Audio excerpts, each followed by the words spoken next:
most of the people who are buying assets at some point want to sell the assets at a profit. People that use fiat currency as a store of value, we call them poor. We call them poor. People that use fiat currency, we call them poor. We call them poor. We call them poor. We call them poor.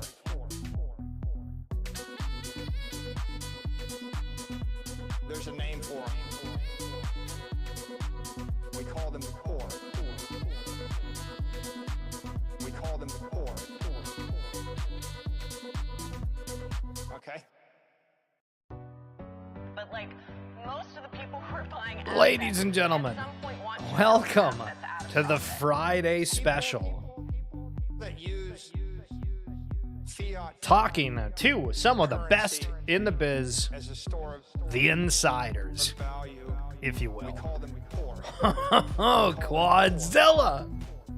People that use Good morning, sir. Thank you for the 31 months. poor. Shee! We call them poor. We call them poor. Nifty Island, Van Eck, the Ronin ecosystem, Memecoins. We're covering it all. There's a name It's for gonna them. be crazy. We call them poor. We call them poor. Okay? Gated! Welcome to another edition of XFeed, going along with these Friday specials where we try to bring you something that's a little bit different, hearing from people that are in the know. And listen, if you're wanting to come on the show, you reach out, let's chat, figure out what you know. But I thought last week, hey, let's, try to get people that are into niches, because myself, if you've been following me for a while, I know what I know, and I definitely don't know what I don't know. You know what I mean? And so I think that it's awesome that we're in a stage right now where you can find the niche, you can find the people that are really in the know, and that's what today is all about. You ain't talking to me though. Yo, listen, Bill Green, you were here last week, sir. Good to see you. Pickle, what's up? Kate Middleton, yo, what? That's crazy. And your bracket is toasted. Pickle's all over here with the news. So to start off, we have Matt here from Van Eck. I'm going to pop him up on the screen here momentarily. But at the same time, what I'm going to do is we have some different articles that I'm wanting to go over with Matt for these topics. And the reason I'm doing it is because, I'm always curious how other people react and think regarding certain things, but I'm also wanting you guys to participate within this. And if you have any extra guests on top of the topics we generally kind of talk about here, or if there's anything more, please let me know down here in the chat. I need to figure out how to undeafen myself. There we go. Monsieur Matthew, good morning, sir. How in the halibut are you? I'm great. Fantastic. I'm following the Kate Middleton stuff. Okay, so what Pickle's talking about here? What's the latest? No, actually, I shouldn't joke. I guess she revealed a diagnosis of some type, so it could be sad news. That's not great. Everybody was thinking that wasn't her, and that I got is tough. stuck watching TMZ last night with my wife and daughter. I'm like, this is complete trash. Yo, all the crazy reality shows out there are definitely something that's interesting to say the least. So some of the different headlines that I'm seeing across the space, if we look at the fear and greed index, we're at 79. We've been greedy forever. If you look the past 7 days, almost all crypto has been crushed. But apparently one of the headlines coming out of CoinDesk today was about BlackRock seeing only a little bit of interest and demand for Ethereum. And so the question, obviously you're involved with Van Eck and everybody's looking at these ETFs, and is an ETH ETF going to take away from the Bitcoin ETF? Obviously, you got the Bitcoin here behind you, so I'm assuming like some Bitcoin too. But what's your thoughts on kind of this big two top players here in the crypto market? Yeah, I mean, first of all, we don't know if we'll get an ETH ETF approved.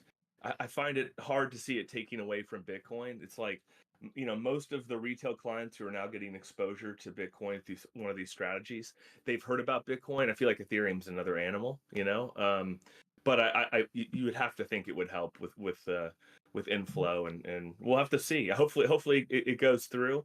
I'm not so sure how the BlackRock innovation will be received. I feel like there's still pretty low demand right now for certain tokenized instruments, but we'll have to see. Who knows? It's exciting. It's a good innovation. We'll have to see where it goes. Well, the last time you were on here was about 3 months ago, and I was re-listening to it before we popped on here, and we talked about how at the time was when people started really kind of saying, "Hey, we're going to tokenize everything," and it was hitting the headlines, and that's kind of what we talked about before. And Yeah. move ahead a little bit, and it seems that we're going full steam towards that direction. So there was another headline today about one of the NBA All-Star players in Tyrese Halliburton, and he's potentially talking about getting his salary in crypto. We've seen it in the NFL in the last seasons, and I mean, is this how we see kind of the normal mainstream adoption, or what's your take on I celebrities mean, and if athletes I getting could have paid? had that route, I would have probably opted for a percent. You know, how could you not? I think who knows? Hopefully, it's a good idea.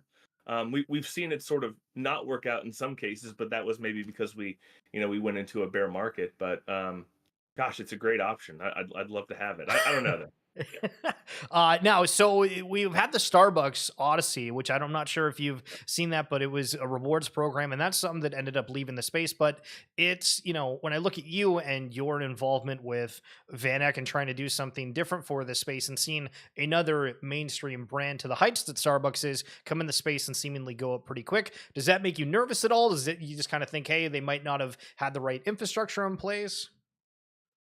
Yeah, I question whether they had a long-term vision for it, you know? I mean, we launched our Van Eck community NFT back in May of 2022. There's a roadmap there. We've had events. We're going to do one in a few weeks.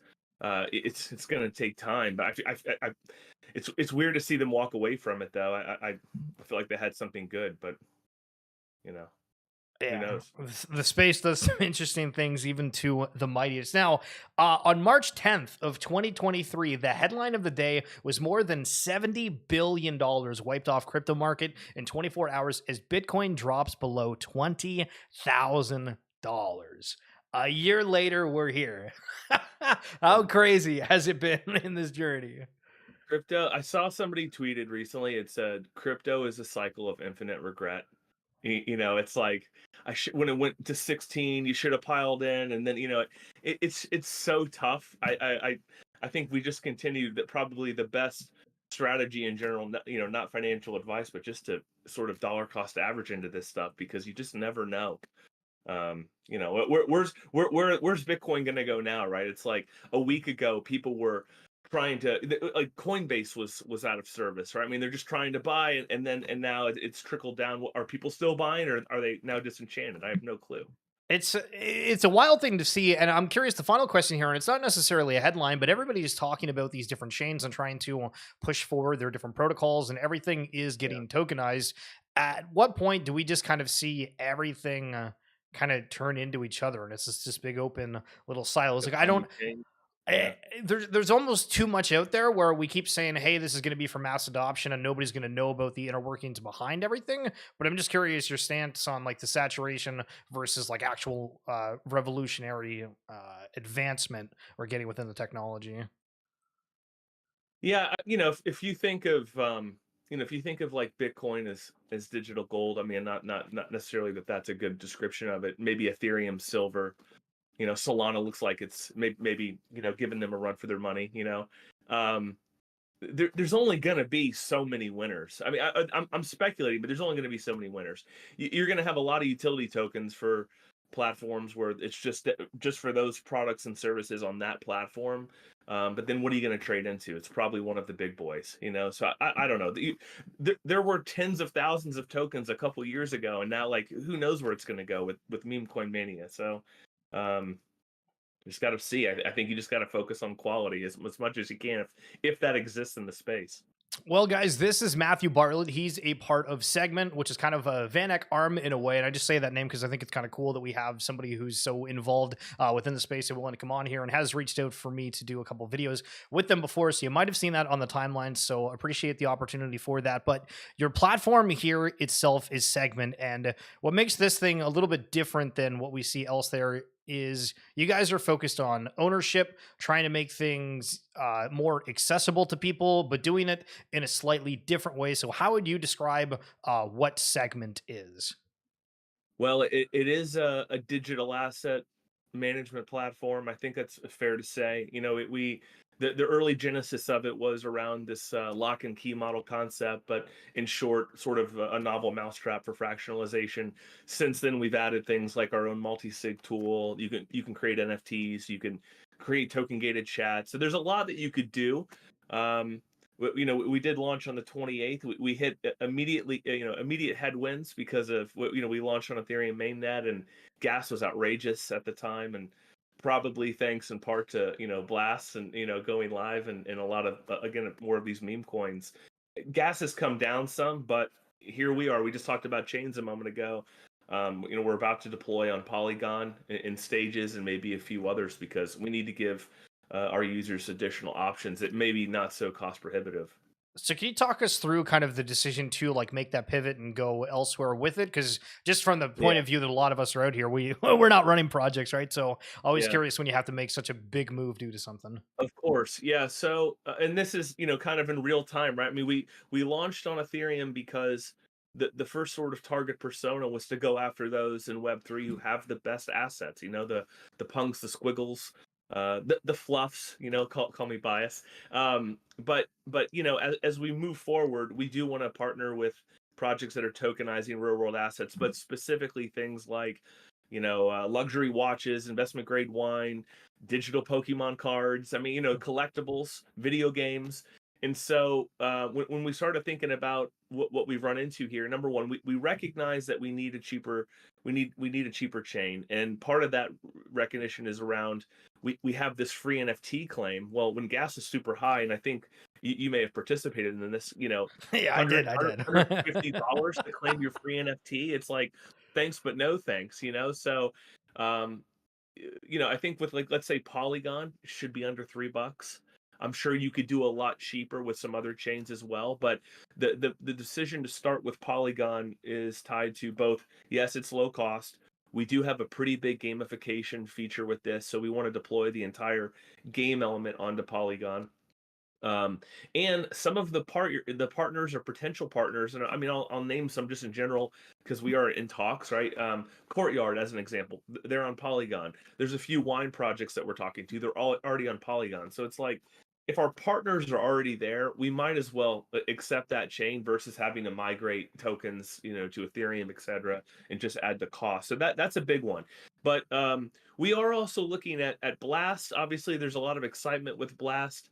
You tend to see. I'm also guessing here. I'm assuming that there's a lot more airdrop farmers spending time on Blast. But I did enter this competition that ended just before they migrated. We didn't place or win or anything, but they're willing to give us a bag. Anybody who participated give you a nice bag of developer tokens. So that might be incentive to do it. And then also looking at Base, it's like Base might have some real world asset opportunities more in like the traditional finance sense in the future. And of course, if they find a way to bridge all of their already KYC'd users over to Base and get them active, that could be a huge windfall for onboarding users. I think they're probably waiting for the killer app that sets that emotion. But that's how I'm thinking about it. Also, we are going to have a SegMint token claim that's in the works, and again, I got to get people to be able to claim that character to accrue their XP, to level up the character and work towards that claim, and hopefully we could find a blend between those that want to farm and those that actually want to be part of the community. That trying to find that sweet spot of people who are actually investing in the ecosystem. The discussion around L2s with Blast, Polygon. Somebody made a post the other day, and it was kind of about what's Polygon's identity. And I tried thinking about that for a second, and it Mm. feels that all of the early Ethereum NFT projects, or anyone that was trying to really accomplish something that just couldn't scale on Ethereum, went to Polygon, like almost entirely. Yeah, But for some of these new ones, it feels that it's going mainly to the Arbitrum, or obviously Blast is very new, but we're seeing more people yeah. pop up there. So how would you kind of classify those two, and are your implementation for being on Polygon or Blast, how long do you think that's going to take? Well, maybe I'll try to address that first. So it's we're near the end of March. We're gonna deploy to Polygon in stages. So we're gonna start with the NFT claim and the adventure contracts and the gamification stuff. For the people who minted the asset on Ethereum, we're that will be a collectible, and we're going to drive value to it as much as I can in terms of putting together a nice big bag of XP. We invited all those who minted to the Navi event that we're hosting. So that'll come in the future, what we could do there. But next up, then we'll focus on the key creation. SegMint keys are sort of what we call our fractional units in the trading platform, and then after that, multi-sig, the NFT tool. So doing it in stages, kind of having maybe a week or two beta period just to make sure we're working out the bugs. We're at the same time we're building the infrastructure to be able to deploy to base and blast. It's just we might not roll them out at the same time. And some of that's tied to marketing comms and sort of where we want to drive people's attention. Talking to Arbitrum, like that's a great example of one that would be super cheap.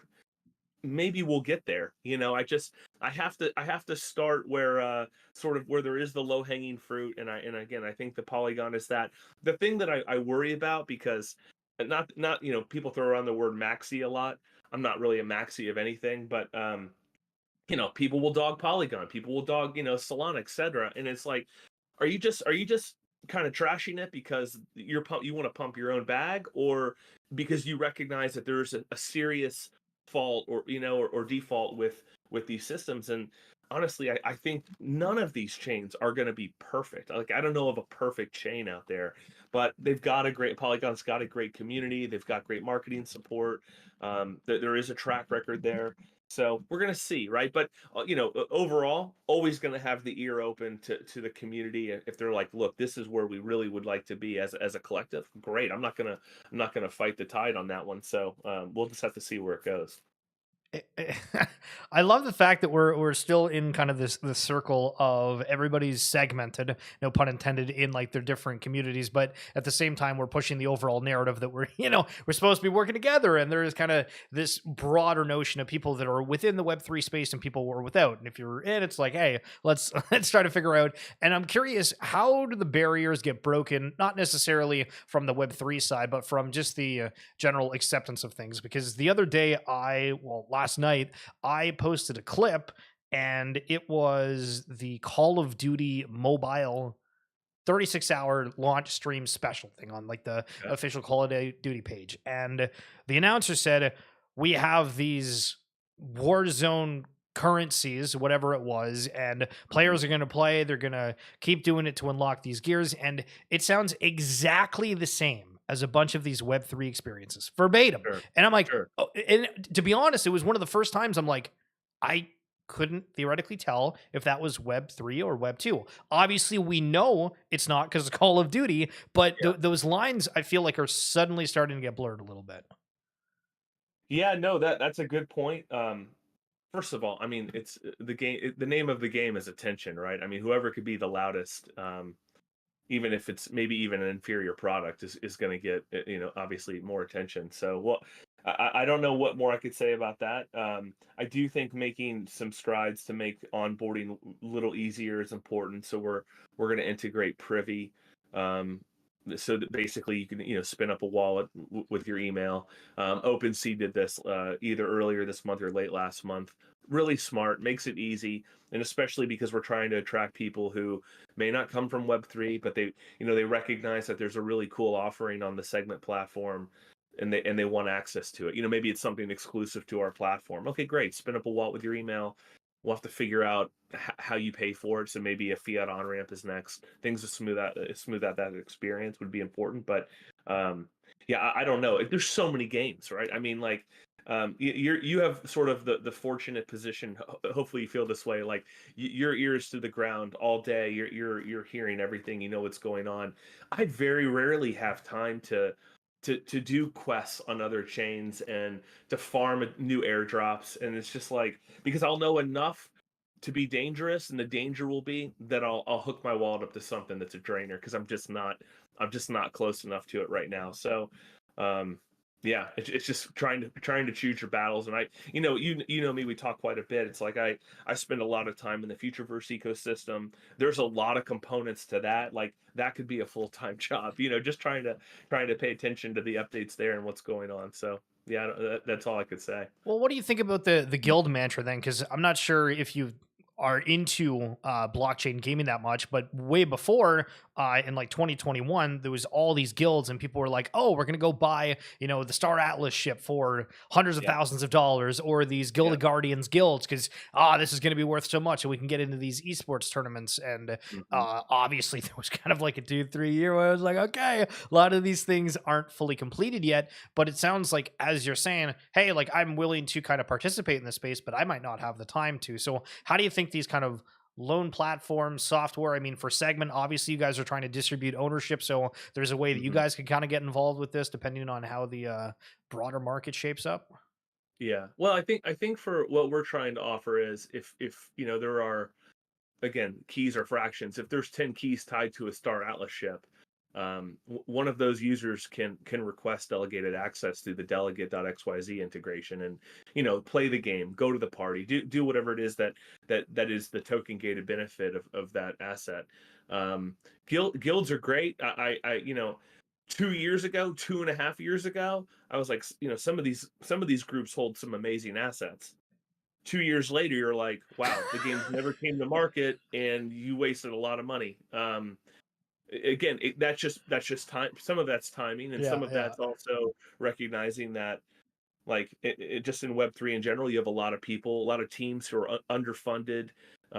This is their first startup. That like it just falls apart, or they just run out of runway. Like how often did that happen? So, um, sorry, I'm getting blown up on Telegram. Um, but yeah, that's kind of my view on that.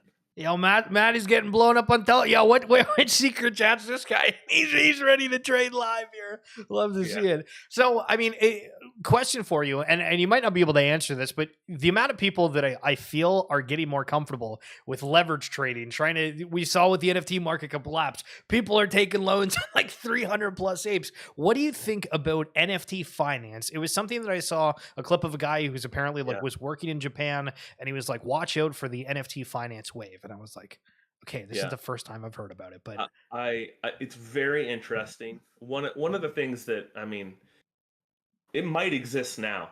Some of these. And let me just back up. There's some tokenized real estate platforms like Fabrica.land, Roofstock on chain.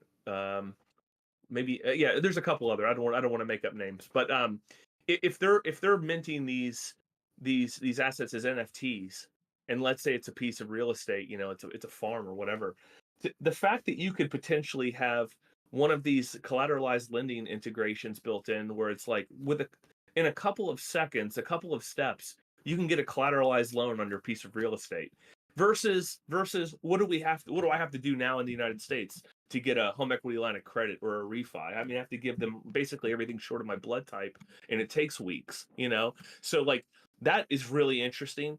And then if you think about all of those collateralized assets, you could have investment strategies where it's just yield from different things. The guy who got the loan on his watch, the punk, the wine, the real estate, whatever, that could make for a very interesting yield play. But I think we're probably still a ways away from that, um, but not too far.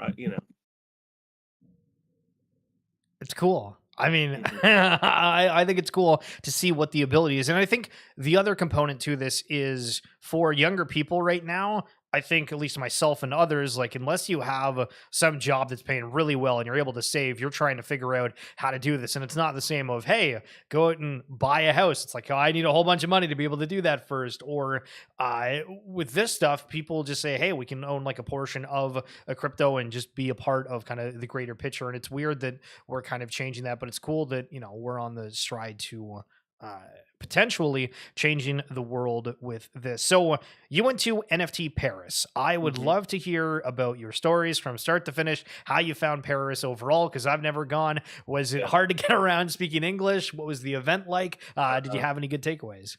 yeah, fair enough. Yeah, Paris is great. I mean, I don't advise going to Europe in the winter because it was just like rainy and cold. Food is everything that is advertised for Paris. Easy to get around. Metro, I got a 4 or 5 day Metro pass. Took that as often as I could. I got lost a couple times, sometimes on purpose, sometimes not. But it gave me a good tour of the city. The NFT Paris is awesome. It's not as necessarily big as I thought it would be. I'm used to going to NFT NYC, which is massive. You know, you've got 1,400 speakers. It's at the Javits Center. It's gigantic, and it's nice, but it also at the same time feels very commercial. And because they have so many speakers, none of the rooms are ever filled. I mean, I presented last year. I had a room that probably held 70.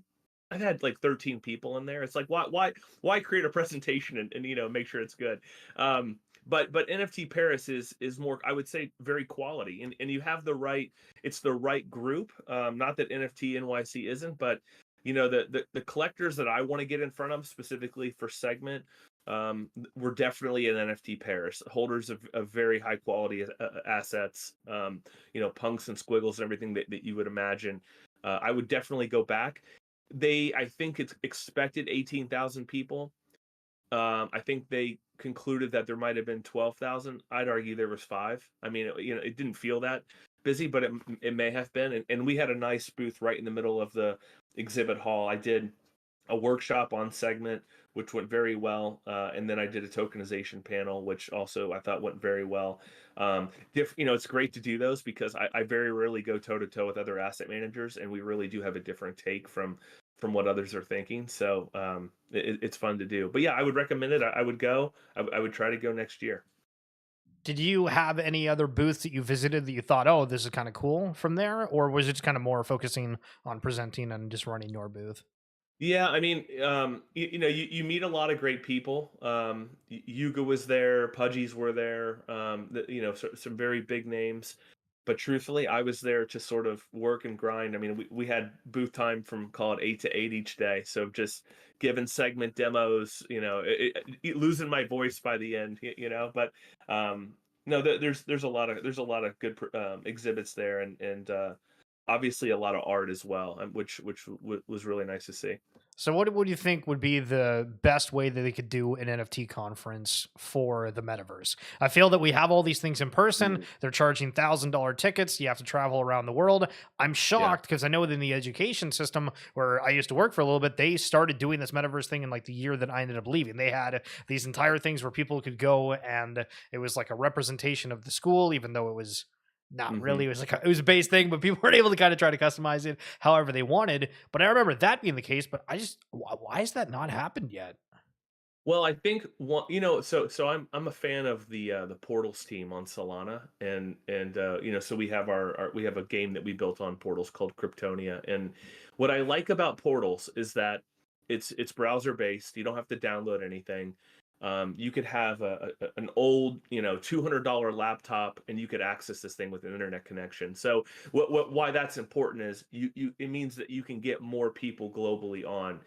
You don't have to have an Alienware computer, to facilitate it, or an Apple Vision Pro. I like those. Obviously, a browser-based experience isn't as immersive, but I think that's a good starting point. And I know that team has also worked with others, and they've done their own little State of the Union addresses in there, and they've partnered for other events. I think it's a great starting point. Anything more than that, you start thinking about headgear, like the Apple Vision Pro, which I feel is dead. I mean, it was a massive buzz for a few weeks, and now I haven't heard anything. So I don't know what that means, if there's just not enough applications on there or what, but you got to make it accessible. You can't charge people $3,500 for a headset and expect them to jump in, because at that point I would rather fly to France.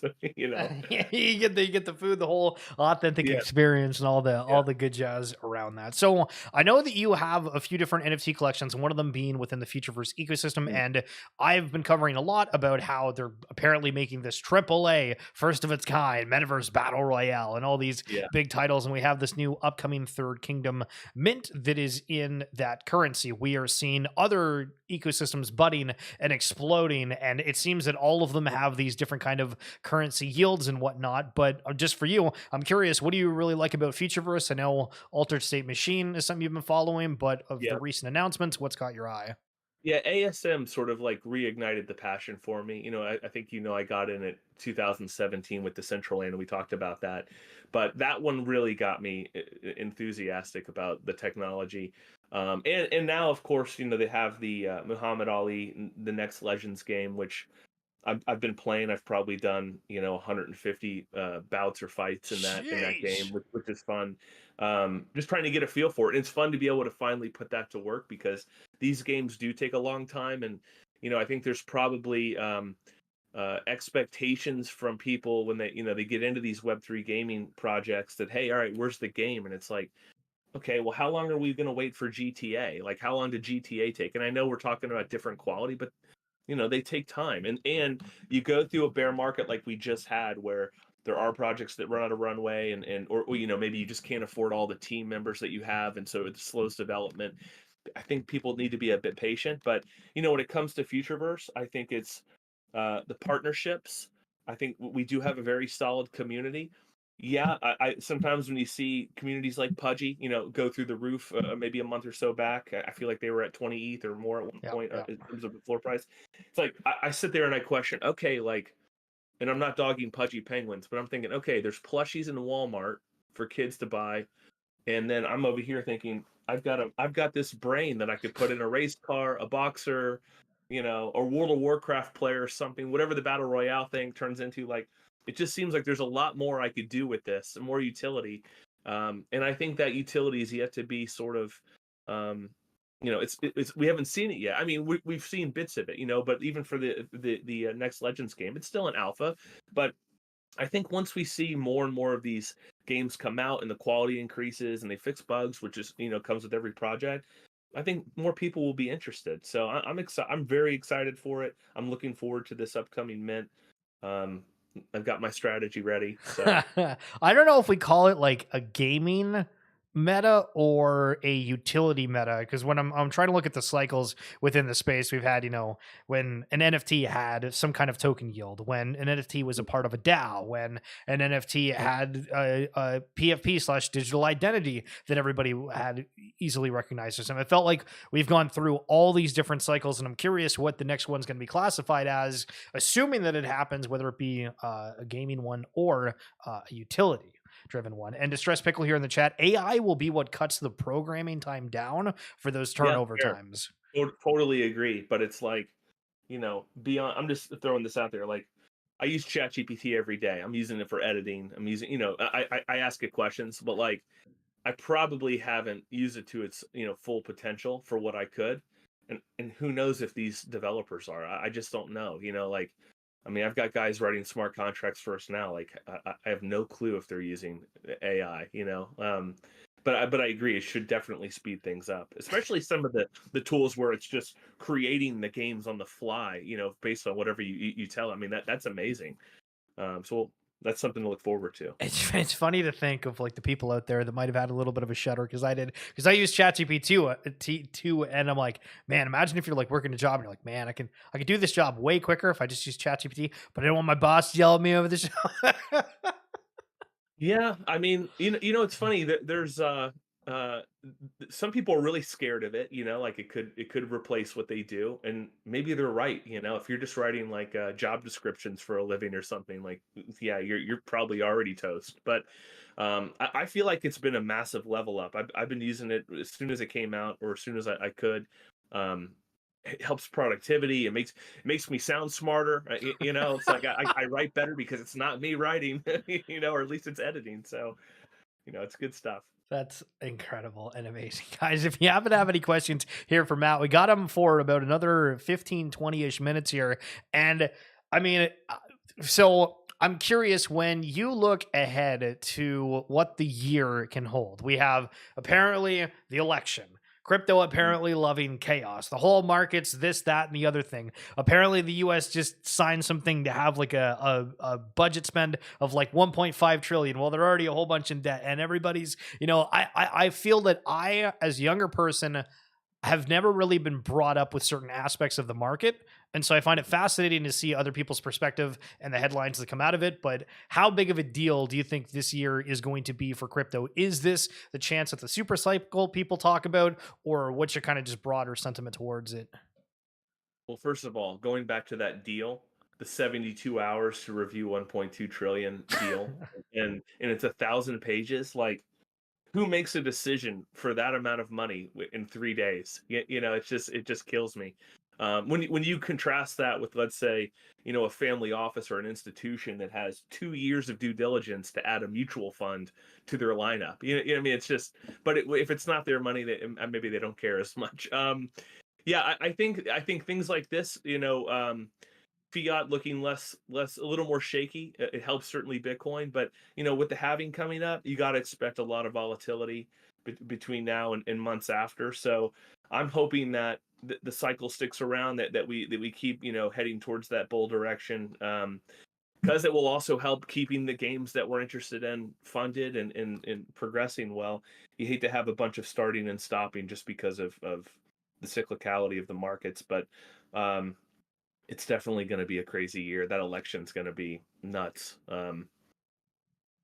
Well, what do you think about the regulation side of things too? Because I was looking yesterday because I was like, oh, I don't know if Canada's made any changes to the regulatory framework. We've seen a lot of countries try to be more crypto friendly, saying, hey, we're not going to tax and trying to be kind of a crypto hub. Do you Yeah. foresee or have you heard any kind of rumors about any kind of just broader regulatory No, I changes mean, to I think crypto? I think stablecoin regulation is probably the thing that needs to happen first, and I do believe that there are parties on sort of both sides of the aisle, at least in the U.S., that are trying to figure that out. It's just, let's focus on that and not add a bunch of non-crypto related bills or laws to whatever they're going to come up with. Keep it clean is what I would like to see.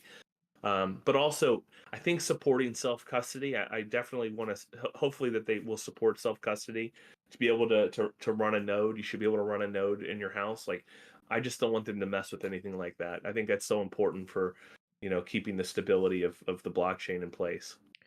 The other aspect to it that I'm not really sure what to have as, as a response when it gets brought up, but people, are starting to say, hey, when I move any asset, even if it's just supposed to be, like a 50 cents thing or $1, a part of a bigger collection, like, oh, that's theoretically like a taxable event. And do you think, I mean, at what point do we have like everything completely changed to reclassify everything? Because Oh my that's, gosh. that's the time we're in. It's a nightmare. I mean, you think about your last think about if you got an airdrop today of $1,000, or yeah, you got $1,000 airdrop in 6 months, and you didn't touch it, and 6 months later, it went to 23 cents.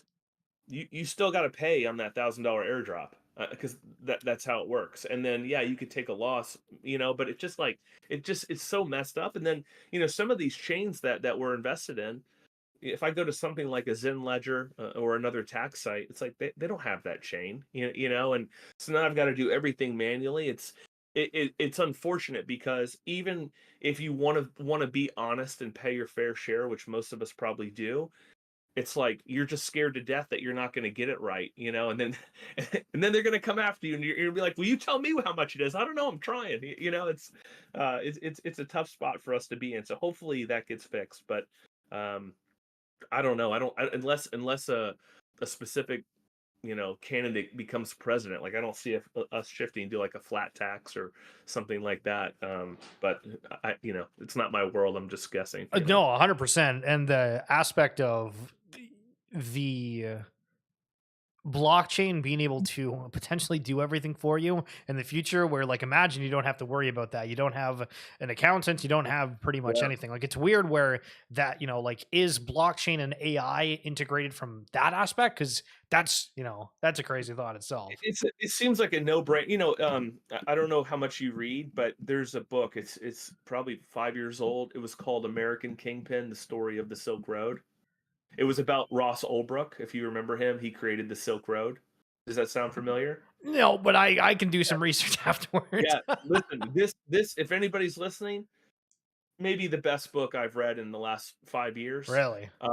He created the Silk Road. There's payments in Bitcoin. Long story short, though, what you learn about in that book is the IRS had the capability to track payments. I mean, back in 2015, 2016.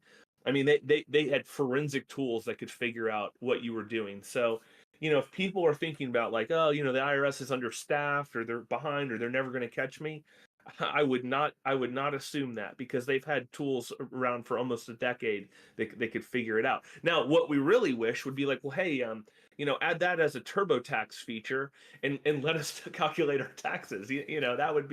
That would be the way to do it. But yeah, anyway, read that book. But that is one idea, and I do think AI could certainly play a role in that. The first time that I ever heard about the Silk Road was when when I first started streaming, and we branched off from Top Shot, and there was this guy named ZG, and he was coming on and he was explaining DeFi, and it was all this fascinating thing at the time. And he recently actually moved to Portugal because of the tax-friendly aspect of it. And I know we touched on that briefly a moment ago, but I just wanted to kind of go back to it. Do you think that we are actually potentially going to see a max exodus to countries that are crypto friendly? Is that something that's a genuine possibility? It's funny you say Portugal though, because I am familiar with like I don't know if it's the golden passport or whatever, but they did have some very favorable tax laws. I think they're changing that. I don't know Really? why. Oh, that Yeah, damn.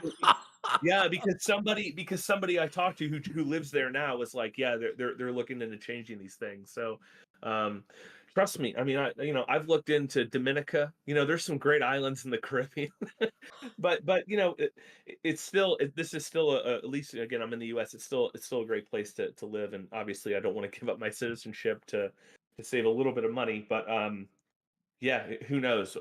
I guess it depends on how much they keep raising the taxes and what inflation looks like here, but it's hard to think, and this isn't just being like thinking, America's the greatest place in the world, but it seems to me like a lot of places are worse. So it's like if you think that US is in bad shape, then show me one that's in a better position. I just don't know what country that would be, but I'm all ears. Yeah, world's an absolute chaos, turmoil, and everything Yeah. under the sun. But it's weird that we have this kind of emerging asset that could be kind of like the global currency, because that's the conversation. Is the global currencies of the world changing to something that's I guess crypto in this circumstance. But the And you said, you think I don't know if they still have it, but at one point, didn't the US had like 230,000 Bitcoin or something, and they were going to auction it off or whatever they do. It's like, can you just hold that Bitcoin? Can you just well. it's like the best thing on the balance sheet. Can you just hold it? Well, Uh, apparently Canada had like a huge reserve of gold a few years ago, but apparently sold that off. So I don't know how accurate that is. So fact check me on that. But I thought that it's interesting that it does go from like these assets to the people saying, "Hey, this is good," and the government's doing mhm. whatever they do. But I mean, damn, what a wild spot. Just a reminder, by the way, for any of you guys that are in here, I need to bring up Matt's Twitter and highlight for you. Matt is a part of SegMint. If you guys don't know what that is, if you're interested in kind of having assets that are locked in a safe with a key, or if you are wanting to be able to spread ownership around potentially with some friends, if you run a guild, there's a lot of different opportunities within SegMint. And yeah. Yeah, and wait, give us a couple weeks. We'll have Polygon set up. It'll cost you a couple bucks to do some of these things.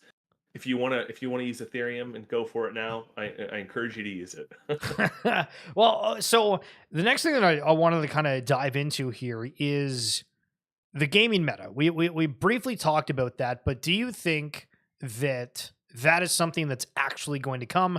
Because at GDC, which is a big kind of video game conference right now, there's all the notion. Apparently, there was a dev that said, Web3 gamers aren't real gamers. You have AVAX with the big banner that says Web3 sucks, trying to play off of that. And again, goes back to the earlier of the Yeah. blurred lines. What's your thoughts on the potential gaming meta that we could see? Is that a possibility? Well, let me throw it back at you. Have you played Illuvium? I have played the the team fight tactics version, Yeah. because I've seen there's like new trailers of stuff. I don't know if Yeah. it's different, but I have done the one before. What Yes, what did you think of it? it was fine. Yeah. Like that is a game, Star Atlas is a game. They're all supposed to be AAA. supposed to onboard 100 million people. I just don't know if that happens. I do think that again, I'll pound the table on why I like Pound the Futureverse. table, guys. Pound the table. You're gonna have options. You're gonna have options, and you know what I another reason why I like Altered State Machine is I don't have the fastest twitch muscles in my thumbs to outperform some guy that's sitting in front of this TV all day. So I can invest in my brain and have the brain compete. I think that's interesting, but it's got to be ecosystems that are more broad that have a lot of different things you could do, and Futureverse is one of those. But if you just think about gaming in general, like the last 6 months of when we came up with our gamification thing for SegMint, it was like, all right, well, let's have a character, let's accrue XP. When I came up with this, maybe 8 months ago, nobody was really talking about it. And then between then and when we launched, 100 games came out. Like it's like, no, like this is my marketing, like the genius thing that I came up with, and now everybody's doing it now. So now I'm the one who's behind. But there's a reason why they're doing it. People, if you make it fun enough, maybe they'll stick around. I'm trying to use it for us, in that we're not necessarily creating a game, but I've always loved gamification.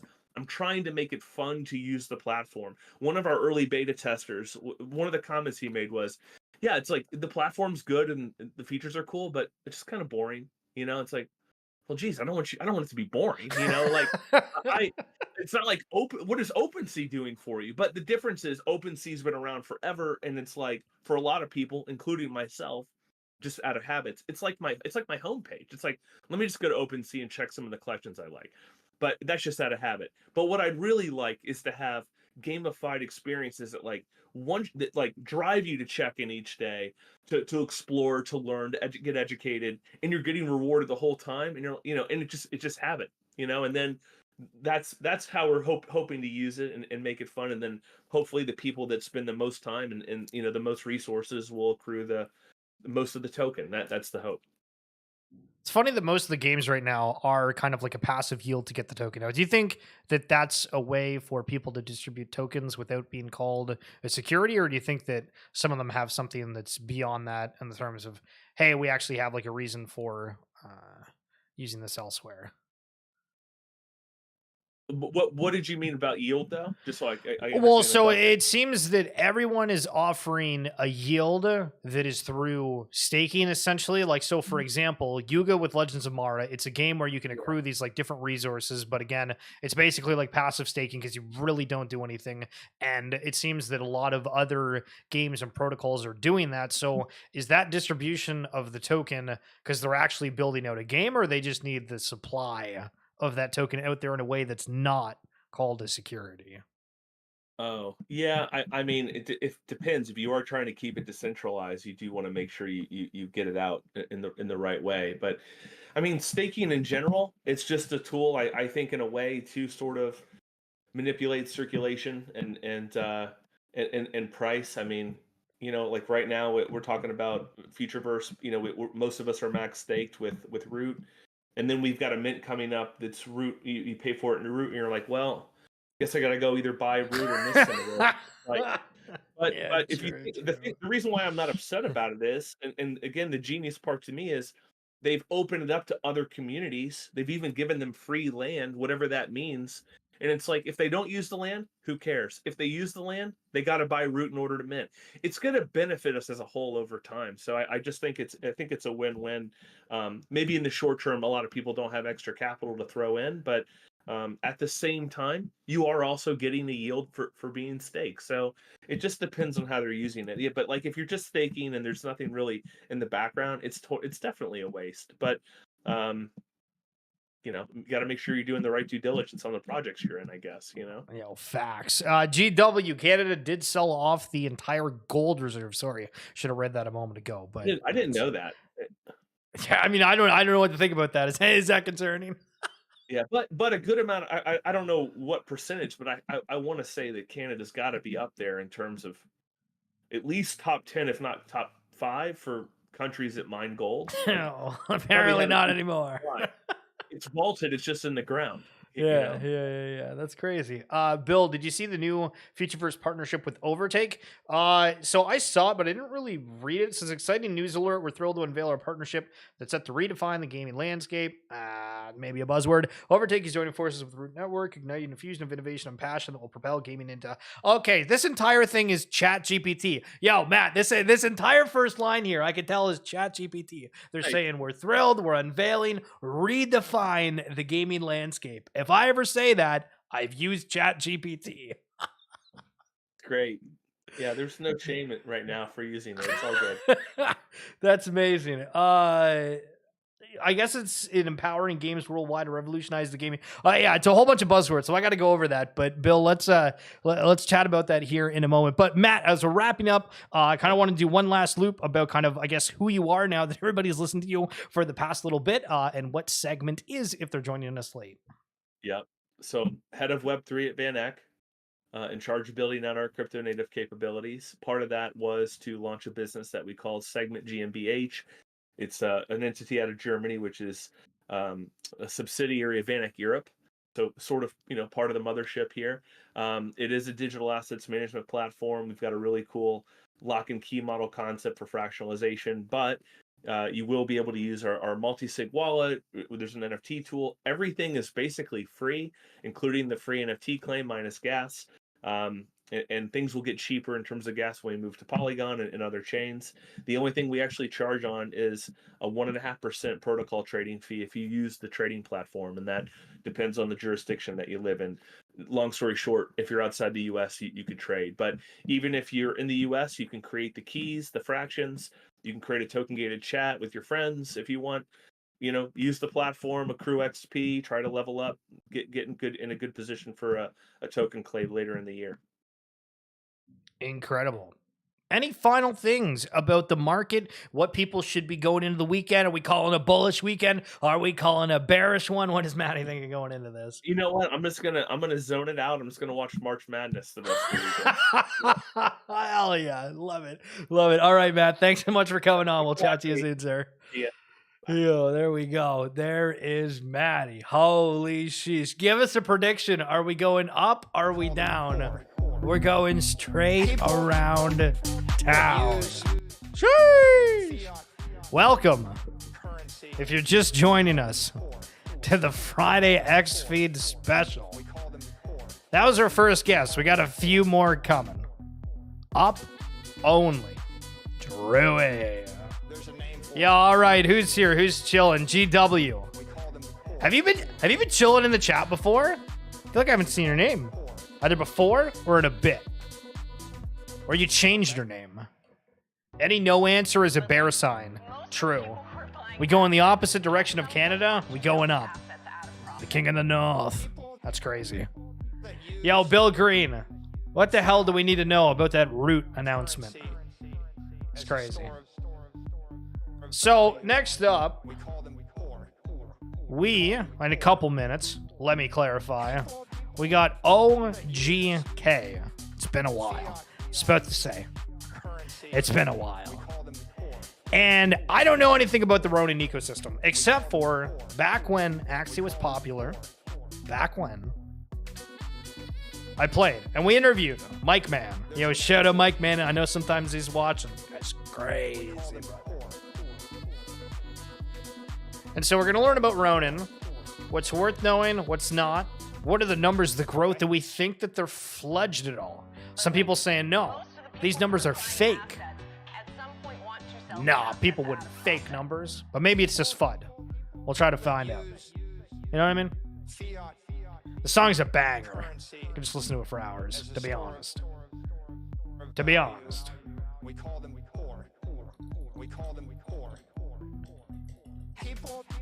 Just seeing if he's there. I'll bring him up.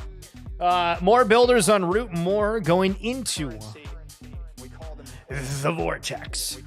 Drewy! You want to turn it up? Okay, there you go.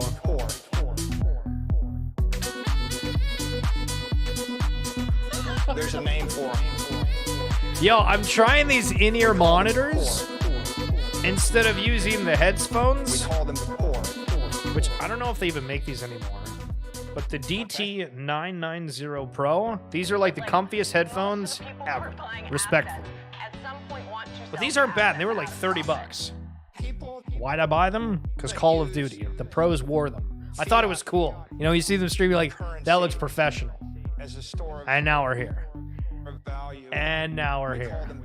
All right, I'm just waiting for him to hit me up, and then we'll get into it. But we're going to be talking Ronin, Cyberkongs, whatever the heck you guys want. Just don't ask anything weird. If we have to, I do have Bill Noble's stream up from today. And watch the first 10 minutes of that if we have any breaks throughout. Again, couple of guests throughout today. Just had Maddie from SegMint. OGK, who's a community member for Cyberkongs. Then we have HodlHil. Going to be talking about Nifty Island, Sappy Seal, some of the other stuff. And then Crypto Navi. You guys into shit coins? You guys are crazy. But so is Navi. We're going to talk to him. It's going to be great. Going to be great. Yo, Dan the Man. Where are you watching from, Dan the Man? On my stream, let me show you right now. Oh, it's not going to work. I can't show it. I see it right there, but I don't see it in my chat yet. That's weird. But thank you for swinging by. Yo, he's typing. Yo, he's typing. Yeah, I just need a few minutes. Okay. Almost all set up. Nice. So let's see what we can find on the Ronin website. Do we have any early questions? You know what I mean? We got to suss it out. We got to do a little bit of DYONR before. Forged for game developers. Okay, well, I'm not a game developer, so I'm already annoyed. But let's hit launch app and see where this takes us. I find it funny that a lot of these blockchains are all like geared mainly for developers, but it's like, yo, just fire us to the way that the retail, you and I, are going to go to, because that's probably all that we are looking for. But governance, Ron staking, Ron ID, there was a lot of Ronin staked. And the fact that they only have 22 validators, but 112,000 are participating in the ecosystem right now. For your favorite smaller ecosystem, how big is it? That is my question to you. Do you know how many delegators, people that are running validators? I mean, if you go into the stake, you kind of have to see the supply and see what that's all about. 5% commission? Oh. And it's funny seeing that some of these aren't 99.99% uptime. They're down for 0.2% of the time. That's disgusting. That is disgusting.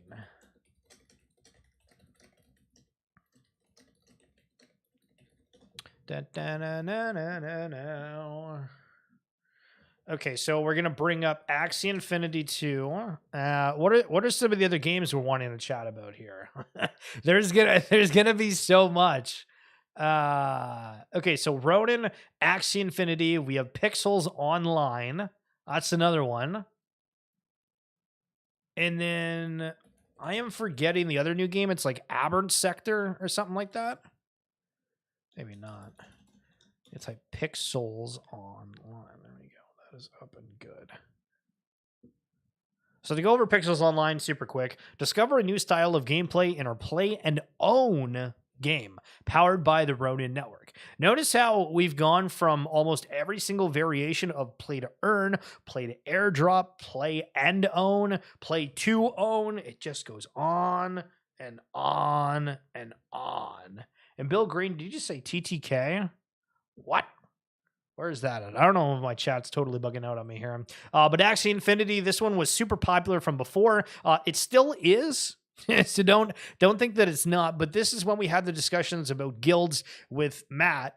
What does it kind of pertain to when you see Axie Infinity? Because there has been a ton of guilds within there, and apparently like kind of the whole Ronin ecosystem. I saw something for Cyberkongs where that came up too. And I know when I had a Cyberkong, they highlighted that they were going to have a guild in Play Ember, I think. Guild of Guardians, Axie Infinity, and there was like a fourth, I believe, within there, or maybe it was just 3. but obviously all the games were a little bit different. And then, yeah, okay, cool. Yeah, we're set. I feel good.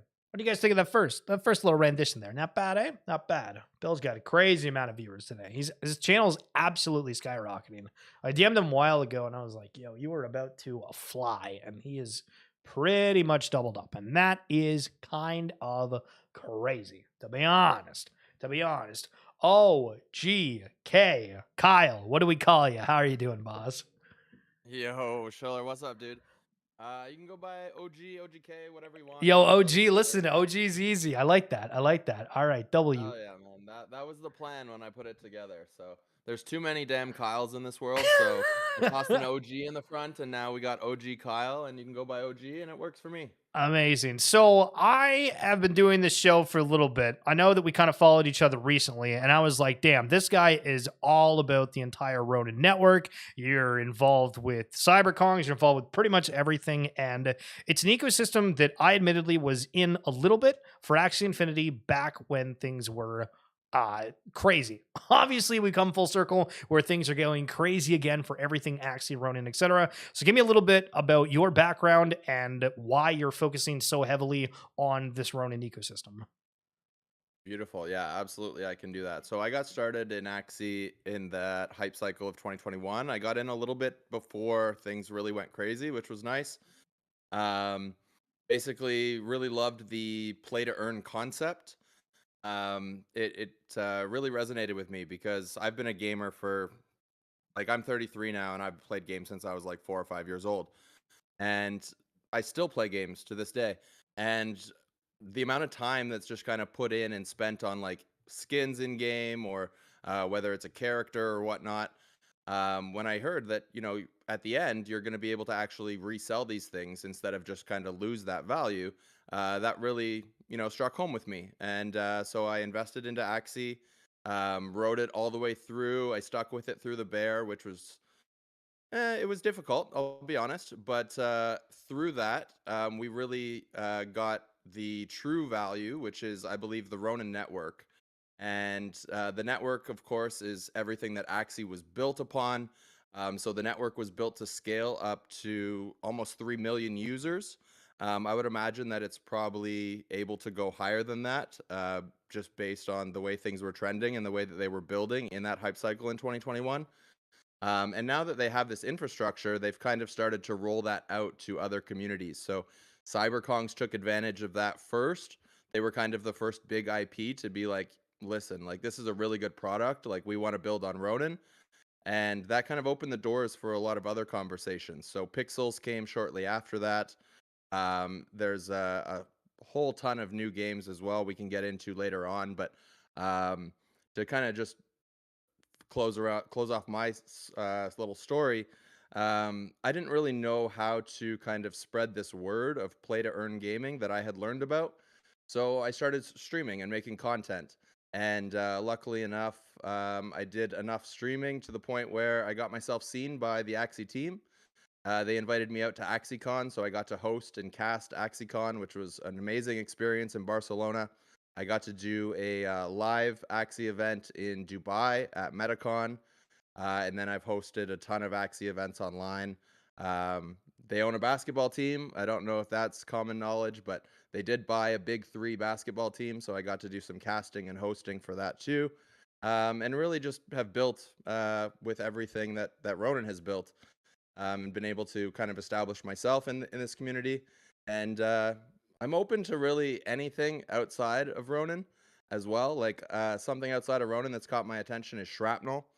But yeah, I'm big on just anything play to earn gaming. If there's some kind of like, I can earn tokens by playing, or I can earn NFTs by playing, like, I'm all about that. So Hopefully that helps to answer the question, but happy to elaborate on any parts of it that you. Yeah, for sure. Well, congratulations on being able to get noticed by the team and have those events. It sounds like a really cool experience. And obviously, you're still keeping with it and being a part of the ecosystem overall. But talk, if you can, a little bit about what the history is from the Axie when you got in initially and some of the things that happened. I had to guess, just kind of as a background, I had to guess the other day on, and we kind of both minted apes. And, we were sharing the story. And the reason that I wanted to do that was because I think a lot of people aren't really familiar with some of the happenings kind of in the early day. And for Axie and the entire Ronin ecosystem, it's something that I've been curious about. So if you can brain dump on us anything from the early days up until now, it'd be really awesome to learn. Yeah, absolutely. I'll share as much information as I can. As mentioned, I got in 2021, but basically before that, I've been lucky enough to have enough conversations that I learned that the team basically met in CryptoKitties. So they were all playing CryptoKitties. They were breeding CryptoKitties, and they were like, "Listen, I think we can." They realistically thought that they could do this bigger and better, and Axie was born from that kind of moment. And they started iterating. It was originally a automated battler, so you would just kind of set your Axies and they would auto battle. Things really took off in 2021 when they released the first version of the PvP Axie Classic, which was called Blood Moon Rising at the time. So that's the game that most people are familiar with. So to get into that a little bit, once that game was released, I would say the user base was probably not even to the tens of thousands, and it managed to grow from that size up to 2.7 million was what it hit at peak. So basically this concept just caught on of being able to play this game, earn these tokens, and then trade these tokens obviously for cash in real life. So it went crazy. Game blew up, but the team obviously being new to this space and learning in crypto, just like everybody else, didn't really have the foresight to realize that when we mint a shitload of these tokens, there's going to be some repercussions on the other side. So once they started to realize that there's an oversupply of tokens, that's when the community started trying to implement mechanics to reduce the supply of SLP. Of course, that lowered the emissions. Community obviously not super happy about the fact that they can't earn as much as they did before. Well, and so just for anybody that's new, can you talk a little bit about how it works for earning XLP or why somebody would get Axie, just so from like the base layer? Yeah. Okay. Cool. So basically, in order to play the game, you need NFT Axies, or at the time, you needed NFT Axies. They've since implemented free ones that you can play with, but so you needed to buy 3 NFT Axie assets in order to play. At the time, the Axies were hundreds of dollars a piece. But once you had your team of 3 Axies, you were able to play, and each game that you win, you would earn a token called SLP. SLP at the time was trading for, I don't know, somewhere between 5-10 cents. So, and you would earn anywhere between like 5 to 12 of these tokens per game. And you could play up to 60 games per day. And in addition to what you could earn in that kind of game mode, there was a PvE mode that you could play, like a story mode. And you could earn about another 100 or 200 tokens just through that game mode. So in any given day, you could probably farm, I don't know, about 10, maybe more USD just in one account worth of tokens by playing Axie. So that's the core concept of why this really blew up. It's insane to think about the run that it had almost at the same time as Top Shot in both marketplaces, or I guess ecosystems, had problem from overprinting and running into the problem of not being able to get enough players to grow further. Where do you think the big catalyst was for Axie to have that blow up? Because when we're trying to compare it to Top Shot, like, it felt like everybody was just suddenly in the marketplace buying casters and celebrities were talking about it, but it felt almost overnight. Where was Axie kind of that same instant success, or do you feel that it took a lot more to kind of boil over? I would say like there was a lot that kind of led to the run up, but the big explosion of hype really lasted from, I would say, a period of Like I would say we went from maybe like 100,000 or so. Like to get to that 100,000, it took a long time. But once the momentum was going, I'd say we went probably from like 100,000 to that 2.7. It was really from like June until like October. So it wasn't, like if you look at like the life cycle of Axie, that real big drive of users and hype for Axie specifically really came in that few month period. So probably about 4 or 5 months to go from, just like I said, about 100,000 to a couple of million. And when we're talking about metaverse land overall, obviously there's other side, Decentraland Sandbox, the list goes on, and Axie does have their own land. And is that playable? Is that usable? What can you tell us about the land? I can absolutely talk to you about land. So Axie land is usable and playable at the moment.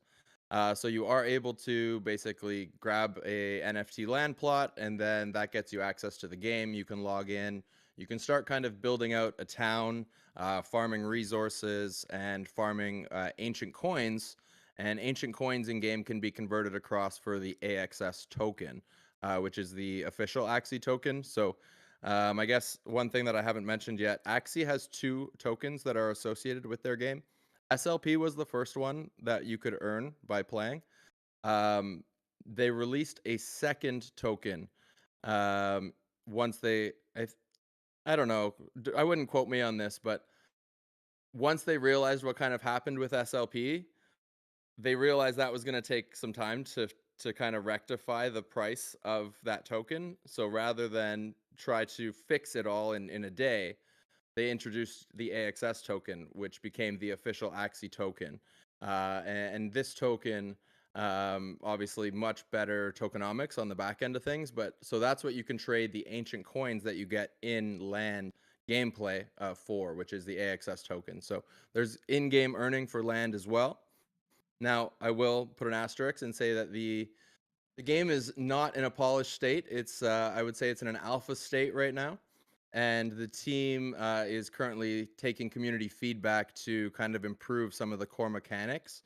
Community kind of felt like it was a little clicky and was lacking some of the things that we were really looking for, like a kind of like a PvP, like a way to kind of go and attack another land plot or go and loot some resources or something like that. The kind of like real meat of the game. So, like I said, it's early alpha, but it is playable at the moment. And the team's putting a lot of time and effort to kind of make it into that land game that we've always wanted.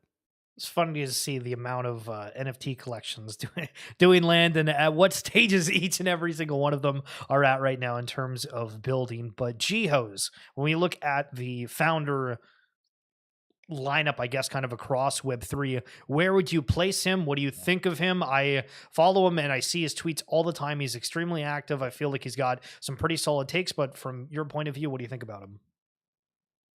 Love him to death. Love him to death. Wears his heart on his sleeve. So, I will start off by saying, first and foremost, one of the most intelligent people that I've had the pleasure of meeting, for sure. Big reason why I'm so heavily involved is directly because of Jiho. When I was first getting started, he was extremely inspirational. I really resonated with a lot of the things he was saying, a lot of the messages that he was putting out. So got to know him, got to meet him, and still just only good things to say about the guy. Um, like I said, just so much passion for the project, and he has this like this will or this desire that like this motivation, I guess, that like Axie will be the best, and that's kind of like ingrained into his core.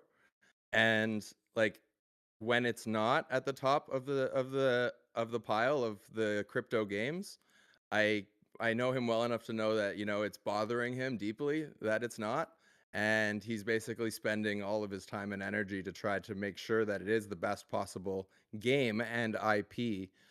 Because like Ronin wants Axie to kind of be like the Super Mario of Nintendo, basically. So if you think of Ronin as Nintendo, like they want Axie to be Mario. So that's what they're building towards, and that's what Jiho wants. Um, Sometimes I will be honest, the passion in the tweets, even I read it and I'm like, okay, maybe we need to tone it down just a tad. But I mean, I understand where it comes from, and it comes from this place of like this deep motivation and passion to be successful and have a really amazing product. So yeah, nothing but love and respect for him. And haven't had as much experience with Alex and Trung, just assuming that we're going to naturally move over to those two. I have more experience with Alex than Trung, which is Alexander Psycho online.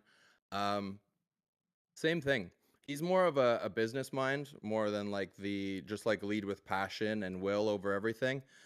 So he's like more technical than Jiho, but still very intelligent, very capable. When you see, Binance conversations, Coinbase conversations, he typically is leading those.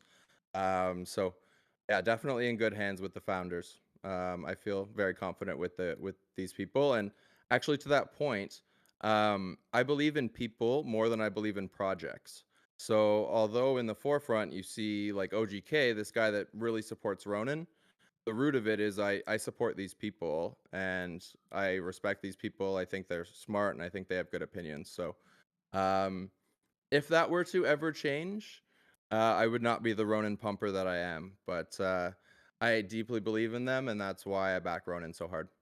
Self-awareness on another level. I love your breakdowns, by the way. This is awesome being able to pick your brain regarding it. So I don't have any notes, and my mind's stuck on where to go next because we have the Coinbase listing for Ronin, we have the Genkai mints, we have Pixels Online absolutely exploding. I see on your left side there the Aperon thing, which I've started to see on my timeline that I have no idea about whatsoever. What one of those do you want to kind of dive into first? What one do you think is maybe the most impactful? Because I do want to touch on all of them, but Yeah, absolutely. I think the one that I would go to first is Pixels. And the reason that I think I would go to Pixels first is because the way the numbers seem to be trending for this game, I expect it to be the Axie of this cycle. are the I think numbers that real? I need to ask that because I feel like we've had people that are questioning all of Web3 gaming right now, but those Sure. numbers, I mean, they're really impressive if true. So I obviously don't know how many, if there are actual bots like that. I'm sure there are, right? Anytime Right, there's right, earning right. mechanics, there's bots. And I'll highlight too that also in like real world stuff, things get botted too all the time. Like think of like ticket sales or something like that for an event. So like it's a problem not only in crypto, but it's a problem anytime there's financial implications. So no idea exactly how many bots there would be, but you got to assume because there's financial implications, there's got to be some. Now I can also tell you that there are a ton of real players, and each time there is like, for example, when the play to airdrop event happened, I guess going back about a month, maybe 2 months now, the user base basically tripled. Then they did a in-game, it's like if you completed a quest, it gave you an opportunity to mint an NFT, which was a pet for the game. User base once again jumped significantly after that. So each time they have one of these like big Web3 catalysts, the user base seems to grow quite substantially. So the most recent thing is they're rolling out guilds. So they're kind of like socialifying the game to another level in a sense. Basically, like people were playing the game together before, but now, like let's say we wanted to play together and we wanted to play with chat. Well, we could set up a guild and then we could play with our guild and do things together, which kind of fosters that collaboration aspect, that Web3 social aspect. So once again, user base has grown with the launch of this feature. The only other asterisk that I think is worth mentioning, and this is just because I'm 100% brutally honest, I shoot straight. That's the way I work. I have heard of people that will play multiple accounts. Now, I don't condone multi-accounting, but I have heard that some people run more than one account. Now, of course, Pixel's team is trying to combat bots. They're trying to combat multi-accounting. They're trying to shut this all down. But once again, the financial implications come into play, and all of a sudden you have all this other activity that's kind of going on. So Pixels is actively working to combat it, but I acknowledge that there probably are a couple bots in there, and there's probably a couple multi-accounts in those numbers too, but there's a ton of real players. So what's the game exactly? Because I've seen some clips. I haven't jumped into it, but it looks like obviously it's a pixel game because it's called Pixels. But it is kind of like a farmer social game. How would you describe it? Yeah, I think that's pretty accurate. And I'll be honest, when I first took a look at the game myself, I was like, not my cup of tea. And it was the play to airdrop event that really kind of, I guess, allowed me to play it a little bit longer to understand like the loops in the game. So I don't know if you ever played RuneScape in the past. I love RuneScape. I still play it. There you go, man. So like I grinded RuneScape a ton too. So what was the first natural thing that I personally wanted to go do in game? Well, I went and worked on my wood cutting skill. So I got really good at cutting wood, which allowed me to cut better or get better resources from the trees that I was cutting. Very similar to RuneScape-esque, right? So basically it's like working and grinding on your skills, trying to level up your character in that sense. I would say the PvP side of it is coming. So what I know about because that's where I get excited. Like once it gets more competitive, like when you're just farming and grinding skills, I'm not super into it. But then when you tell me that there's PvP and stuff like that, I start to get really excited. So there's going to be the introduction of dungeons and PvP, which is apparently going to be between pets. So your pets will be able to battle other people's pets in game, which is exciting. So I think you kind of nailed it though. It's kind of like a farmer, just like a social game at the moment, but aspirations to do much more. Yeah, and will mention too, the Pixels graphics at first, once again, was resistant. I wasn't super open to the Pixels graphics. I was never somebody who was like big on Minecraft. I don't know if it has to do with the fact I'm just a little bit older. I kind of missed that boat, but never really played any Pixel games before. But what it does is it allows them to build things in the game extremely quickly. So it's like if there's something, for example, when NFT Nick blew up, they put NFT Nick in the game like the next day. He was standing at like some football field with a ton of just like coins and money around him. So on one hand, it's like, yeah, it's pixel graphics. But on the other hand, it's like they can iterate quicker than anybody else and introduce new stuff. So it works for Web3. It's interesting. I'm still shocked at how much adoption that it's gotten because it feels, I might be wrong, but it's like the number one Web3 game on my timeline right now. And we try to look at everyone else doing it. And the only thing from an outsider's point of view that I can give credit to is they were able to take their player base from Axie and get them to at least try another game, and they ended up liking it. Do you credit it like the success mainly to Axie? Is there something that I'm forgetting out of this? No, that's one of the big catalysts for sure. It's kind of been dubbed as the Ronin effect now. But the other things that kind of go into that as well is like Pixels had a strong user base coming onto Ronin. So we were the Axie community was able to amplify what they already had. And obviously the Axie community brings just like a ton of exposure, just from everything that Axie has done, and also all of the experiences that they've had with tokens and things like that, I think is huge. So they're able to like offer the Pixels team direction on like, okay, maybe it's not good to like, for example, Pixels used to have a token called Berry, and that was the initial, think of it like SLP for Axie. Well, instead of continuing on with Berry, they just kind of nerfed Berry. They just took it away. They just said Berry's going to There was a lot of people upset about that. I remember that being on the timeline. right? But then they just came out with Pixel. And so like if you kind of go back to 2021, that would be like if Axie just sunset SLP and just said, here's AXS. Now we're going to do AXS, and that's kind of, it is what it is, right? So I kind of look at that as like the Axie team learned from what happened in 2021. They transitioned all that information and that experience to the Pixels team. So moving forward, Pixels was able to address that issue before it even became a problem. They converted the berry over to Pixel, and now they're controlling the supply of Pixel. They're monitoring it in a more efficient way, and hopefully, long term, everything is good. Now, I want to draw attention to the fact they're burning Pixel or earning Pixel by VIP memberships. So I don't have the exact number, but last time Luke was on a space, he dropped a big number about how much they've earned in VIP memberships.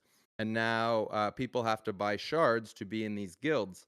And they mentioned something like 1.5 million Pixel, or I don't know if it was dollars in Pixel or Pixel itself, but so don't quote me on it. But again, dropping huge numbers of just amounts of these Pixel that they're actually burning or recouping from the community.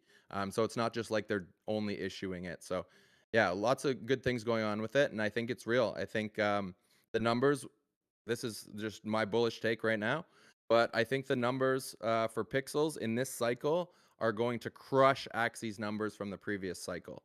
So that 2.7 number is kind of like what I'm looking at, and I'm thinking that number gets smashed by Pixels this cycle. Because it's more fun.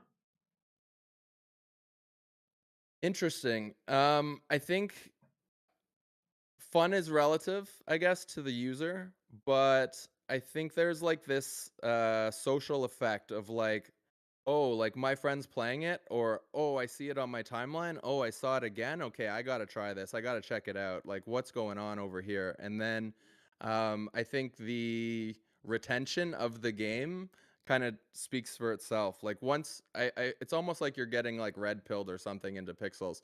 And once you end up kind of like in the game for whatever reason you end up in the game, you seem to not really leave. That kind of seems to be the trend that I notice. So, yeah, it is fun, but it takes a second to kind of like catch on to the core loops, I would say. So Ronin's got Axie and Pixels that were kind of homegrown. Obviously, more games coming up, but the acquisition or integration of CyberKongs, depending on how you look at it, I see NFT collections from the early days, like 2021, where I think a lot of teams are capable of creating their own entire ecosystem.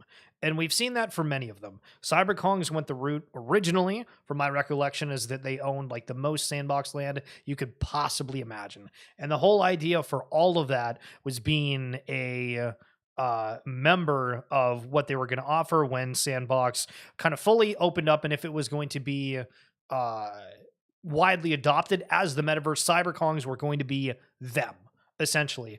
And obviously, another point of that is that they had these CyberKong babies that were for breeding. They ended up doing VXs that were supposed to be for the sandbox, and then the whole market kind of crashed. And then a couple years later, I'm seeing headlines about CyberKongs moving to Ronin. So that's my brief overview. How would you summarize it in a little bit better of a way? Hey, that was pretty good. That was pretty good. I joined CyberKongs, I'd say a bit before they joined Ronin. And part of the reason for that is because I learned through Axie that CyberKongs was formed out of Axie. So I don't know if that's well known, but that's where the founding members of CyberKongs met. So they met in Axie. That's So it's interesting to fascinating. I didn't know that. That's amazing. it's interesting to see this trend, right? Because this group of people left CryptoKitties to form Axie, and then these group of people, they didn't really leave Axie, but they kind of like distanced themselves and they did CyberKongs, and they kind of went in their own direction for a while, which is really kind of wholesome that it came full circle and they did come back to Ronin. But they started with 1,000 Genesis. That collection produces banana. So you get 10 banana a day for holding a Gen Kong. And that contract is scheduled to go for 7 more years. And banana currently is over $3. So they're basically just printing 30, 40 bucks a day at the moment. I mean, they're expensive to get, but there's some nice utility that goes with them. So then babies came after. There's a set of 4,000 babies. Their utility was to produce charms for Play and Collect. And Play and Collect is CyberKong's native game, which is usable by their VXs. Their VXs, they've kind of transitioned from this is like a sandbox, like utility for the sandbox, to this is our interoperable I guess NFT that you can use across as many IPs as we can basically get this thing into. And then they also use it for their own game, which is Play and Collect. The second iteration of Play and Collect is about to launch on Ronin. It's about to launch on Monday. So if you are a VX holder, you can play Play and Collect. That is the only prerequisite to playing, is that you are a VX holder. They released the VXs. As I mentioned, that's kind of their gaming NFT, whereas the other ones were more, I guess, originally like PFP with like a bit of utility. And then they realized that they're like, okay, obviously the price of these has gone crazy. We need to find something that's a cheaper entry point for people to get into, but also something they can use in different games across the metaverse. So that's Enter the VX. And then the Genkai were kind of like a Ronin, I wouldn't say a Ronin initiative, but kind of like almost to amplify the announcement that they're moving. They released this new collection, and it's obviously a different art design, which was perceived to be just like more resonates better with people, I guess, is an easier way to put it.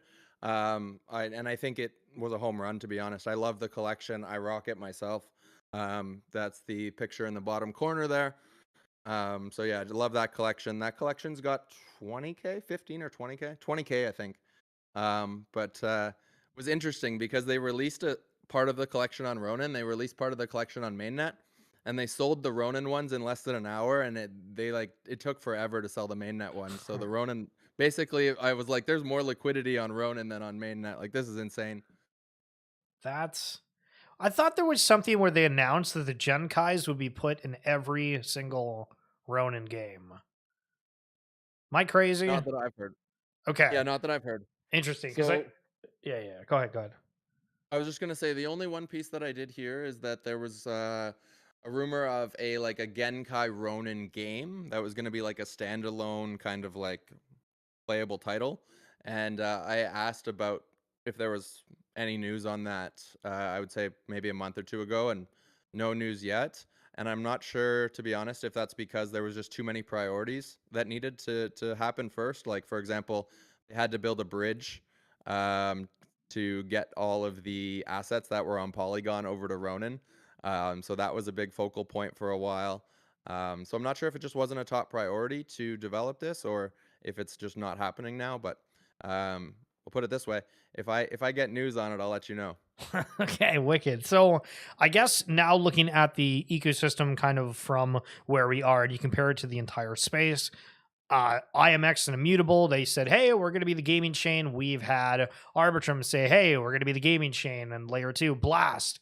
I mean, Blast hasn't said that they're the gaming chain at all, but I'm just going to assume they're going to go down that road. And we have Ronin, who's also touting themselves saying, hey, we're going to be the gaming chain. Do you see the future as kind of this open any chain aspect, or do you really think that Ronin has a chance to kind of completely dominate and it is really focused on specific blockchains that are out there?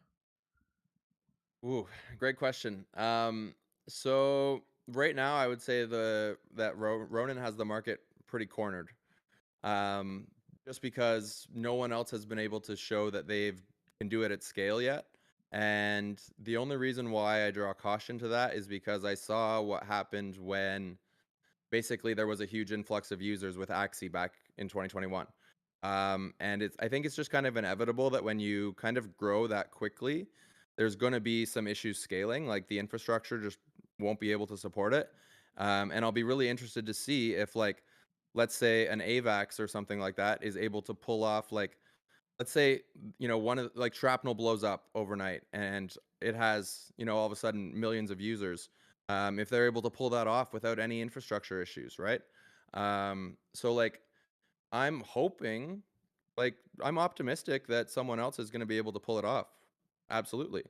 But I'm still just kind of waiting to see it happen. So like, it's great that a lot of people are saying that they're going to do it, and it's great that there's other networks out there that are adding titles and whatnot. But like, when another network scales or has a game that blows up, let's say even over 1 million users, then then let me know and I'll take a look at it and I'll take a peek at it. But like, at this point, I just don't, like, I haven't seen it from any of the other networks. I've heard them talk about it, And when they see it, I'll definitely take a look and I'll dive in. And if it's good product, I'll support 100%. Like it's not like it's interesting because Ronin's kind of getting dubbed as like a cult, I feel like. And it's not so much a cult, is just like we've kind of seen the proof in the technology and we've seen the proof in the products. So it's like we're watching and we're waiting, and if it happens, I think that would be good for the ecosystem. Competition is healthy. But at the moment, yeah, I just think Ronin has such a dominant market share that they're significantly ahead of the other competitors. It's cool to see everybody specialize into. Like, it's something that I say like a lot when doing the shows and everything, but we go and we try to find information about ecosystems that aren't easy and simplistic. Everybody always makes the complaint that it's too complex for whatever. It doesn't matter what ecosystem. It's too complex. It's like, no, you just don't care enough about it to learn. But if you can find somebody that's already learned that and able to present it in a way that you can learn or, find interesting about it, then we are able to kind of progress more so here. And this has been a super enlightening conversation. And so as we look to the challenges of Ronin Network, is there any? Is it just the competition that's out there? Is there any kind of built-in things for Ronin where if you have it staked, it goes back to the stakers? Because I saw that there is a heck of a lot staked within the Ronin network, and there's only like 22 validators for it. So not entirely sure how that works, but would love to know any info you have. Yeah.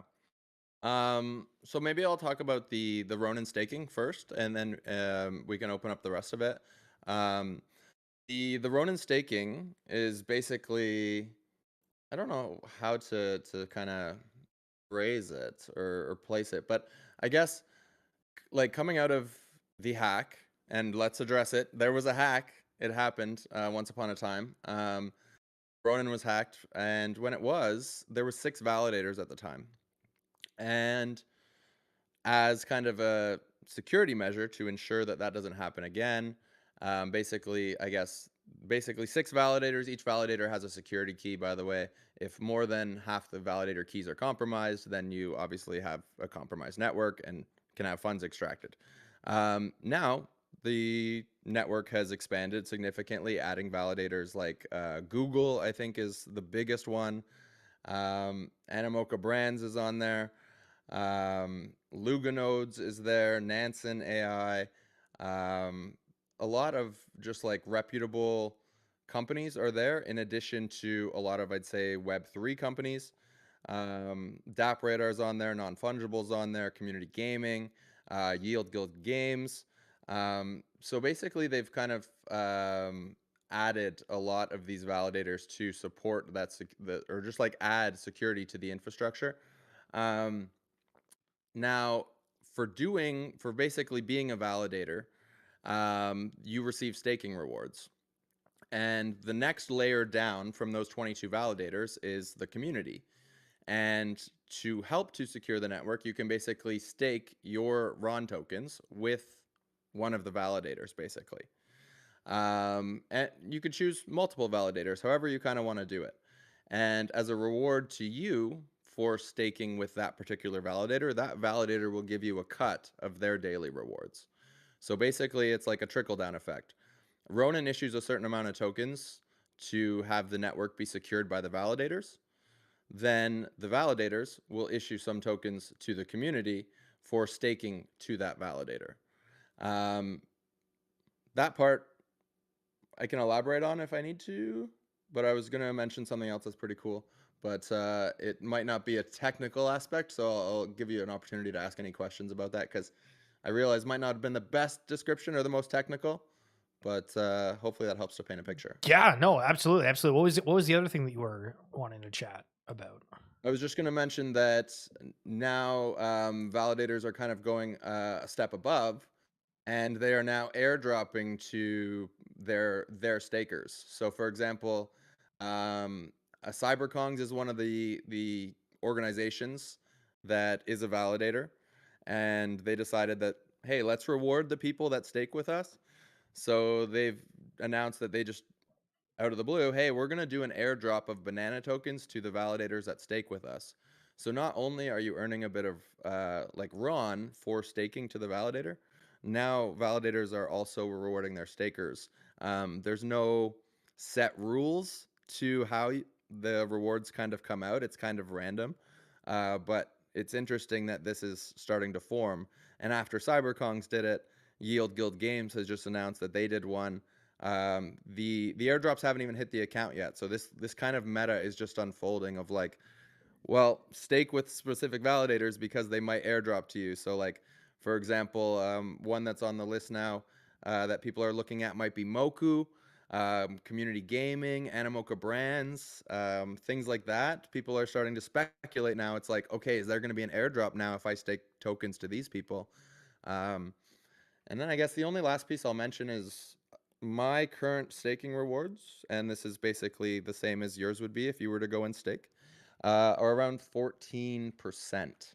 So I'm basically getting a 14% return for just kind of holding my tokens there, if that makes sense. Yeah, that does. The other aspect that I wanted to chat about, because it's interesting that you guys are getting airdrops on top of that. I feel like every ecosystem is figuring out how to have kind of like a feedback loop. I guess for a newer term, the Blast 2.0, where everything's apparently got this yield and this extra component. I think that it's going to be fascinating to watch the blockchains that are out there change, pivot, add different incentive as the market really starts picking up. Because again, if they can get those volume, get those royalties, is there anything else that they can help spur in that way? But I don't know if you guys got listed on Binance or if it was just Coinbase, but the Ronin listing, talk a little bit about that. That's arguably, for anybody that doesn't know, the end game for anybody that's building within the space. Get that tier 1 exchange listing. And as you saw, player base definitely came with that listing as well.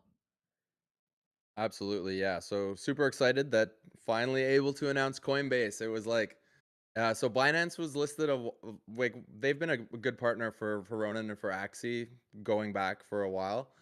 So Binance is a partner, and it was we almost felt like it was a matter of time until Coinbase. I don't know what kind of the holdup was on the back end because this was speculated for a while now, but we finally do have that listing. So you can basically send RON tokens to and from Coinbase easily. Very cheap gas fees, can avoid some of the more predatory exchanges, I guess, so to speak, which is nice. And I'm in North America, so that's a blessing for me personally. I'm really happy about it.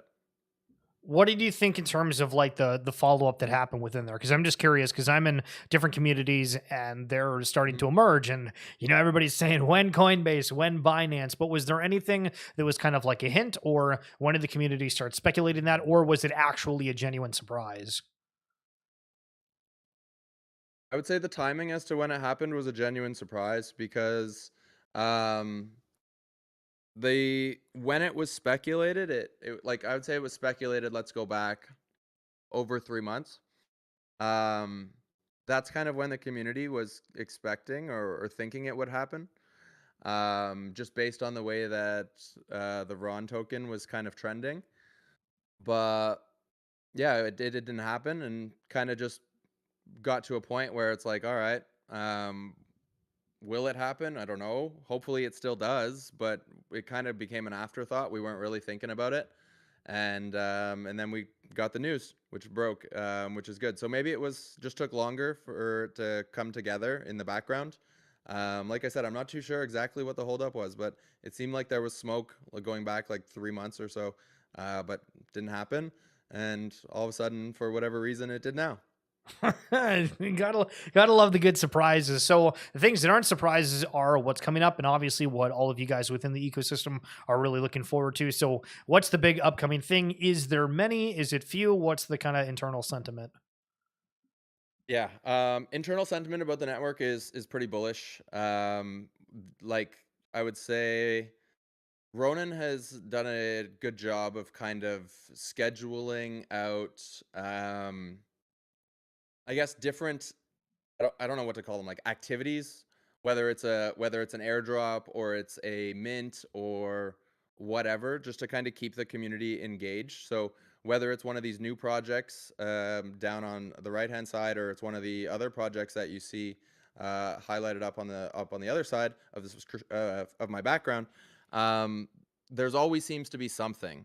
So like I think it was last week they announced Hydro Chronicles was doing a free mint to the community, and they minted out 360,000 free NFTs.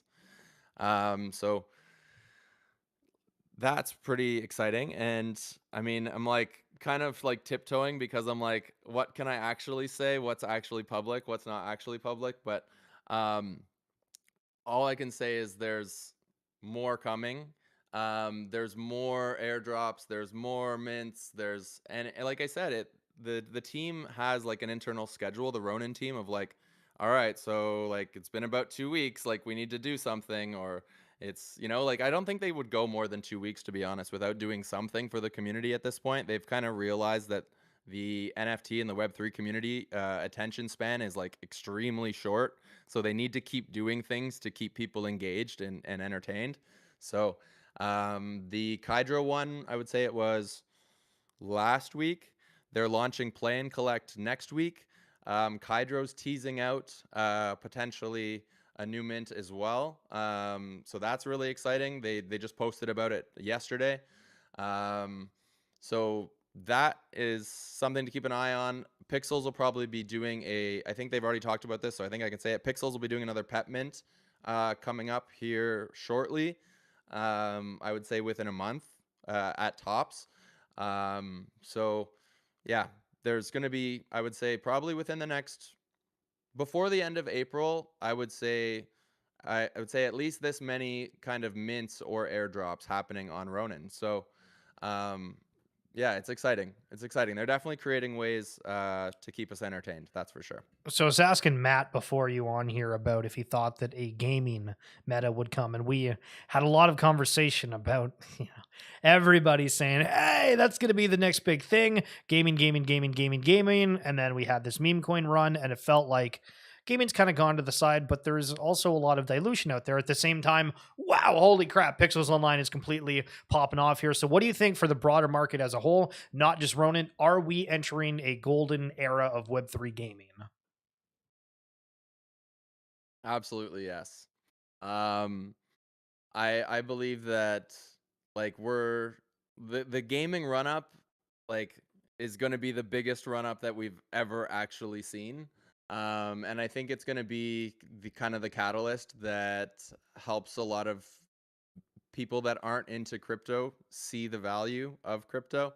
We were talking about it on a space earlier today, but gaming is kind of this sweet spot of it's like the middle ground between the meme coin world and everyone that's like super really technical and like on the extreme, like I guess like like I said, like the technical side or the tokenomics side of crypto.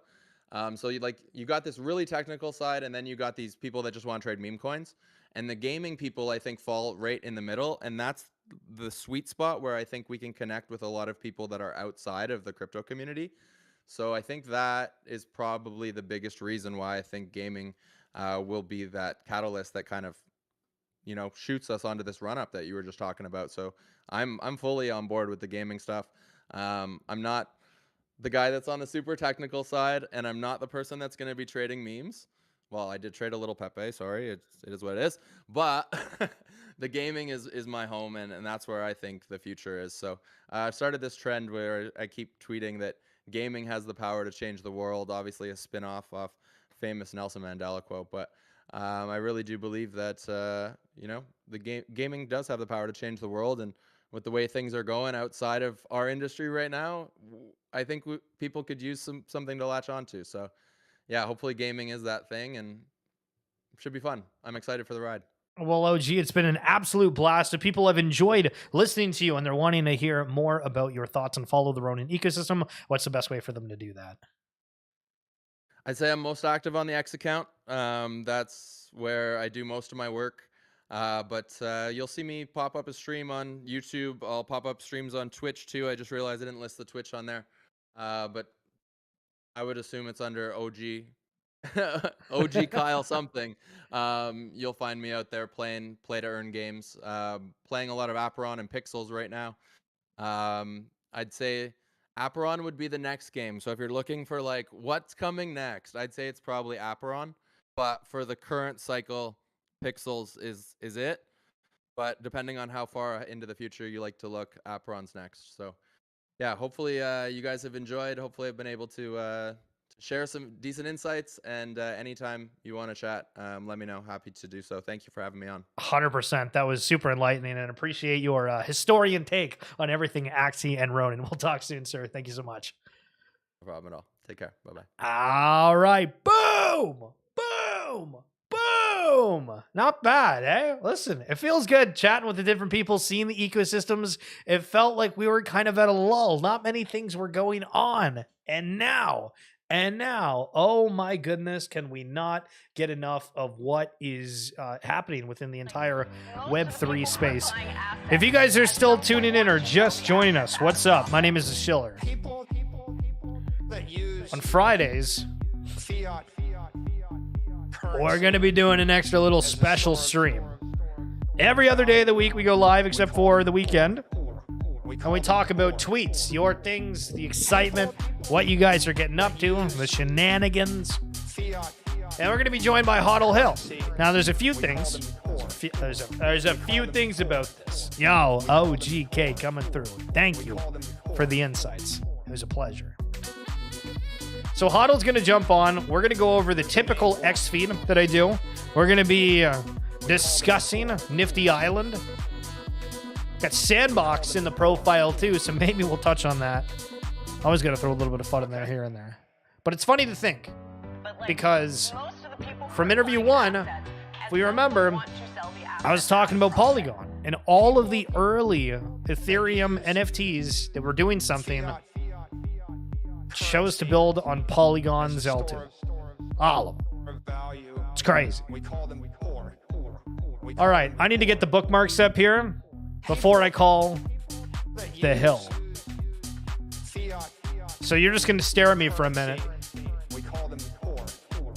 And that's just going to be how it goes. Enjoy the music.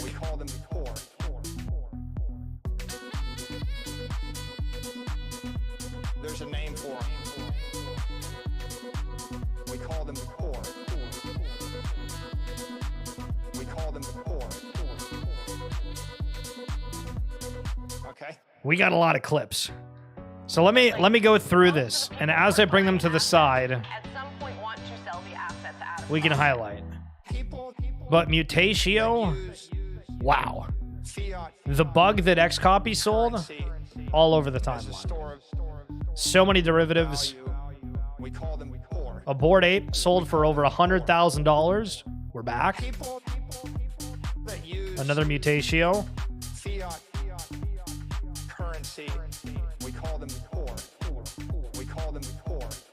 Solana co-founder tried to had their account brute forced and almost lost it. What? I forgot to save that one. Yo, Hodl, are you ready for a juicy stream? It's gonna be crazy. Hot take or not, token gating NFT events is kind of dumb. Okay. I don't know. I kind of agree with that. Bring that up. Another Mutatio. I have like 5 Mutatios off the rip. People that use fiat currency as a store of value, we call them core. Bitwise's spot Bitcoin ETF has over $50 million in inflows so far this week. That was yesterday. Are we going to make it? We're not going to make it. That's crazy. It's a tough look, to be honest. All right, we got Brad Garlinghouse making some comments about the Ethereum security. Yo, Blast is giving out some gold points. Oh, we got the Call of Duty clip. Bringing that up for sure. This is kind of what it looks like before I go live, by the way.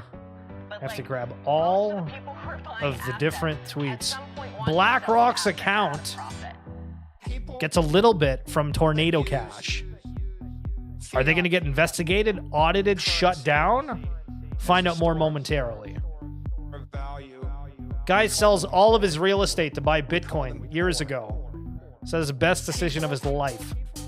It's crazy. Fiat currency. The world's top 10 largest corporate holders of Bitcoin. That's crazy. AI developers of tokens. Apparently, there's over 210 already.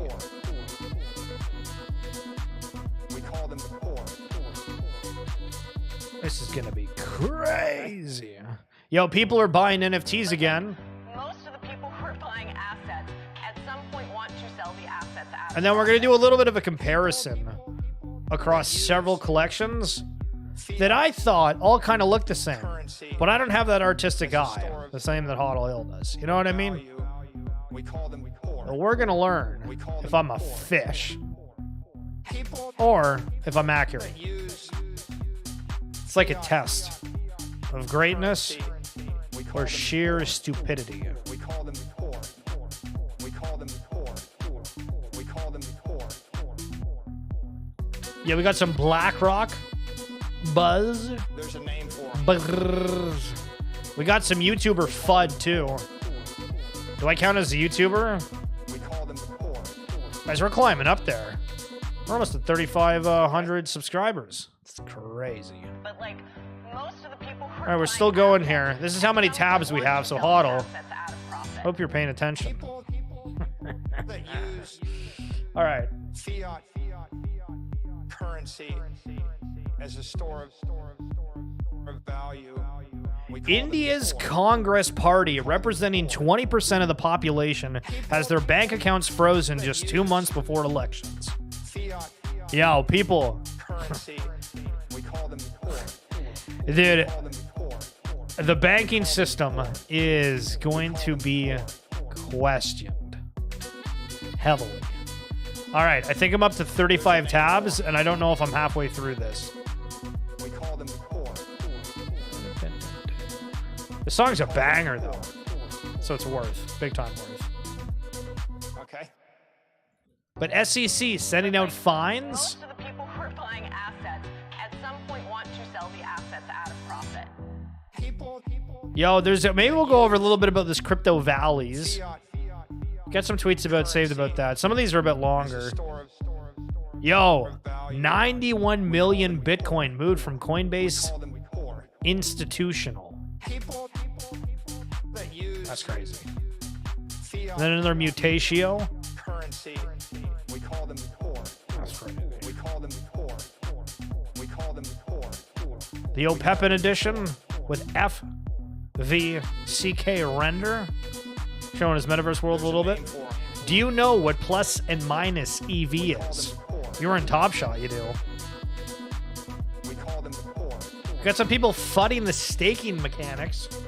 Okay. Apparently, Apple's getting sued too. Apparently, big story around there. How close are we? Yo, I got 3 minutes to get through all of these. Ah! That's crazy. Hold on. Almost That there. use Fiat currency as a store of value. We call them poor. We call them poor. HodlHil, we're going to have to figure this out. Because I don't know if you watch the stream and comment alongside me, or if I need to share my screen in Discord, so there's zero delay.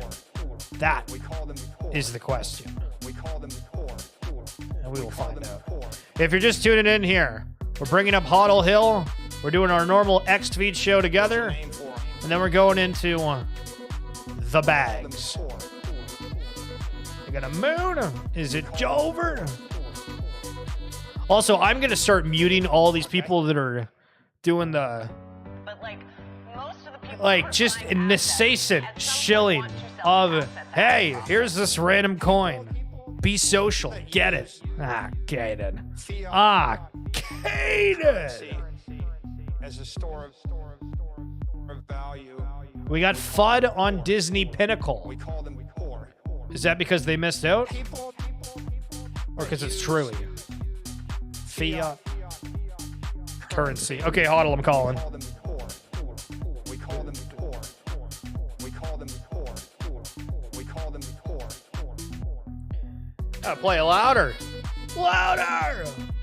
There's a name for it. Yo, yo, yo. Hello, hello. We call them poor. I need to turn down the Michael Saylor soundtrack. How are you today? Yeah. I'm good. I'm good. How you doing? Good. Okay, so I guess we should start with who the heck you are so everybody knows Oh gosh. why we are chatting today, because you are the most well-known, renowned Web3 gamer there is, correct? No. No, I'm just some chick who likes to play games and collect NFTs. That's it. Hell yeah. That's what we love to hear. And Cosmin, yo, thanks so much for the follow. Hope you guys enjoy the stream. So, HodlHil, are you watching the stream on your end? Because I'll share my Discord if we need, but maybe the stream doesn't have the delay. Can you see the shoes on the screen? I can see the shoes. Okay, so the tweet. Sneakerhead logic incoming. Buy and sold today at $180 is the equivalent of being able to walk into a store and buy a Hyperstrike like the WTD, Pigeon SB, or Red October, which I have no idea what those are, but I'm assuming it's the shoes that we see on the screen, knowing damn well one day, 8 years from now, you can sell it for 5 figures. So, first of all, I remember all the shoe collectors that were around with Top Shot. A lot of people were botting the pack drops, trying to sell them off market, and it was insanity. But what do you think about this thinking of, hey, just throw a couple $100 into this coin and one day it's going to be worth it? Because I'd argue that it's not terrible, because it does feel like we're kind of at, like, inning 1 or 2 of potentially a completely revolutionary system.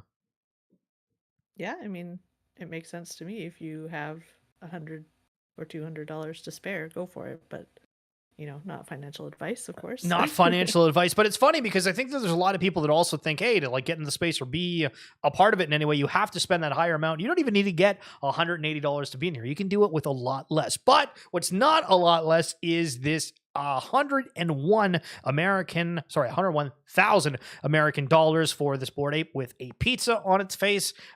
Listen, I don't know. I thought everything was crashing, but if Bored Apes are selling for 101,000, we're killing it. HodlHil, what did you think of the Mutatio thing the other day with Coinbase and Xcopy? We've seen derivatives galore. Are derivatives back? Did you get a Mutatio? What do you think about it? I know nothing about that one, so I can't comment. You know nothing about Mutatio? No way. That's crazy. Derivatives are not my favorite. I think there should be one collection. That's it. That's fair. We had the conversation the other day of someone doing a derivative of the alien punk that sold, and then it's like, okay, do royalties go back to that, or these all derivatives go to zero? But for anybody that doesn't know, Mutatio was this singular NFT that was on Coinbase. Basically, they sold it for $3, and because there was no gas, it was basically actually $3. And the Coinbase marketplace, I guess, got like almost 800,000 users or something crazy for first-time signups for people to go and mint that. Now we're seeing a complete derivative wave. Breaking. Solana co-founder Raj warns that somebody tried to brute force many of my accounts yesterday. I got 10 plus 2FA noties at the same time. Holy sheesh. Do you do anything for security? Because I've seen that we're supposed to take our phone number off of X and then use YubiKey if you're wanting to do that extra step. But is there anything security-wise that you do? I definitely use the Authenticator app as opposed to the 2FA because I've heard that's better, and I know there's a lot of things that can go wrong with your phone. So that's what I do, and recommend people do the same. And both. I don't know if you saw, but I've seen in a couple different Discords that I'm in, people putting out pings saying that there was something to do with iPhones and a chip 1, 2, or 3 that was causing some concerns or some security thing. And so if you haven't seen, basically the notion that's getting put out there from all security teams is if you have any kind of crypto on your phone or the wallet's installed, just take it off for the time being and make sure that it's not saved on a cloud. Oh yeah, I don't do anything crypto on my phone either. I mean, if you're privileged enough to be able to not do it on a mobile phone, I know some people are only able to do it on there, but definitely if you can avoid it, to do so. Hot take or not, token gating NFT events is kind of dumb. I think that's a weird take. You think it's weird, what's okay? The point of the token, if not to provide you with certain benefits. So, yeah, I want to be at a party with doodle holders if I'm a doodle holder, or apes if I'm an ape holder. I was trying to What think do of you a way think? to argue with that. I don't think I have a way to argue with it. Well, because I mean, the aspect of going to these events, because I went to NFT NYC twice. I had to use some other friends' NFTs or like the plus one to get into some certain events, but most of the areas weren't that big. Like, I don't think you can even open these up to bigger events unless it's something like an Ape Fest at a big hall. And even then, you're God, still Ape going to Fest have was such a guests and people. Disaster. Yeah, Sorry. I mean, so did you go to Ape Fest this past year where they had like the 4 different ticket system? Yeah. So for anybody that doesn't know, the way that they did Ape Fest this past year was that they had 4 days. It was, I think, Monday, Tuesday, Wednesday, and Thursday, and each night had a different act. Do you remember who all the acts were for the different nights? No, God, no. So I remember Amy Schumer was on night 1, and they had the reveal of the Golden Mega Mutant on like the last night. They had Eminem and Snoop Dogg. They had some other guests throughout there, and you might recognize some of them, you might not. But it was the weirdest system where you had to like get a raffle ticket, and then you might have gotten entry to it, and then you were supposed to make your plans around it. That was the big dumb. And then even physically at the event, there was supposedly 2 different lines or 3 different lines. But it was just a gong show. Just a gong Unless show. I'm thinking of a different one. But No, I'm pretty sure. I think you're right. And there was a lot of people that were waiting in line just trying to brute force their way in as a special guest. But Calligraphly, inspired by Xcopy, we have another Mutatio derivative here, as HodlHil says it's going to 0. But with that being said, tell me you're down bad without telling me you're down bad. And going over like some of these older collections here, it's crazy. Oh, what happened to Gutter Cat Gang? Oh no, I don't know. They had those shoes come out, and then it was all downhill. I have the shoes. I bought the shoe. Why did I buy the LaMelo shoes? I don't friggin' know, but but I did. This guy's got Maybe they'll be worth 5 figures someday. one day, 389 Gutter clones. Again, these look like they're selling for like $20. It'd be really interesting to see some of these, like, I guess, PFP type collections if they were on a chain that didn't require gas. I think everything completely changes if that was an option. For sure. The SEC picked fights with the industry and is losing badly in the courts. And that's coming from Brad Garlinghouse, the founder of Ripple. They're now fighting fellow regulators like the CFTC and falling behind international counterparts. At what point will the SEC realize they will lose the war against ETH just to say they lost against XRP? Do you have any hot takes about the craziness that is everything to do with the SEC, Gary Gensler, and crypto? I do not. It just feels like there's something that's like always recurring. The world's bigger than the US, but also so much relies on the US at the same time. And Hypnotoad, Yeah, just stay out of it all. wag They do me. what they're gonna do. I mean, so if you were Gary Gensler, do you continue to fight here and try to take everybody to court? Do you back out? If HodlHil was the lead of the SEC right now, would you just let crypto go on a rampage? I think there needs to be some regulation, but we haven't found the right way to do it just yet. And how long do you think it's going to take us to find that? Do you think it's going to be a country that does it a couple first? of years out. Okay. Now, Pac-Man here saying, who's the founder of Blur and Blast, excited to distribute the first round of Blast Gold this week, right as a lot of great dApps have sprung up. So we've seen Crypto Valleys, who's done really well, which is a game. We're seeing the different DeFi protocols getting a lot more total value locked within them, and the entire Blast ecosystem is starting to pick up a little bit more. Are you a fan of Magic Eden, Blur, OpenSea? Where do you sit in the NFT market landscape? I've used OpenSea, Magic Eden, and LooksRare. I haven't used Hell Blur, yeah. to be honest. Okay. Whatever happened to LooksRare anyways? Do people still use it? I don't know. I don't know, but I think I have like $40 worth of rewards stuck in there. I think I do too. But I have to pay like $40 to get it out, so I don't think that's gonna happen.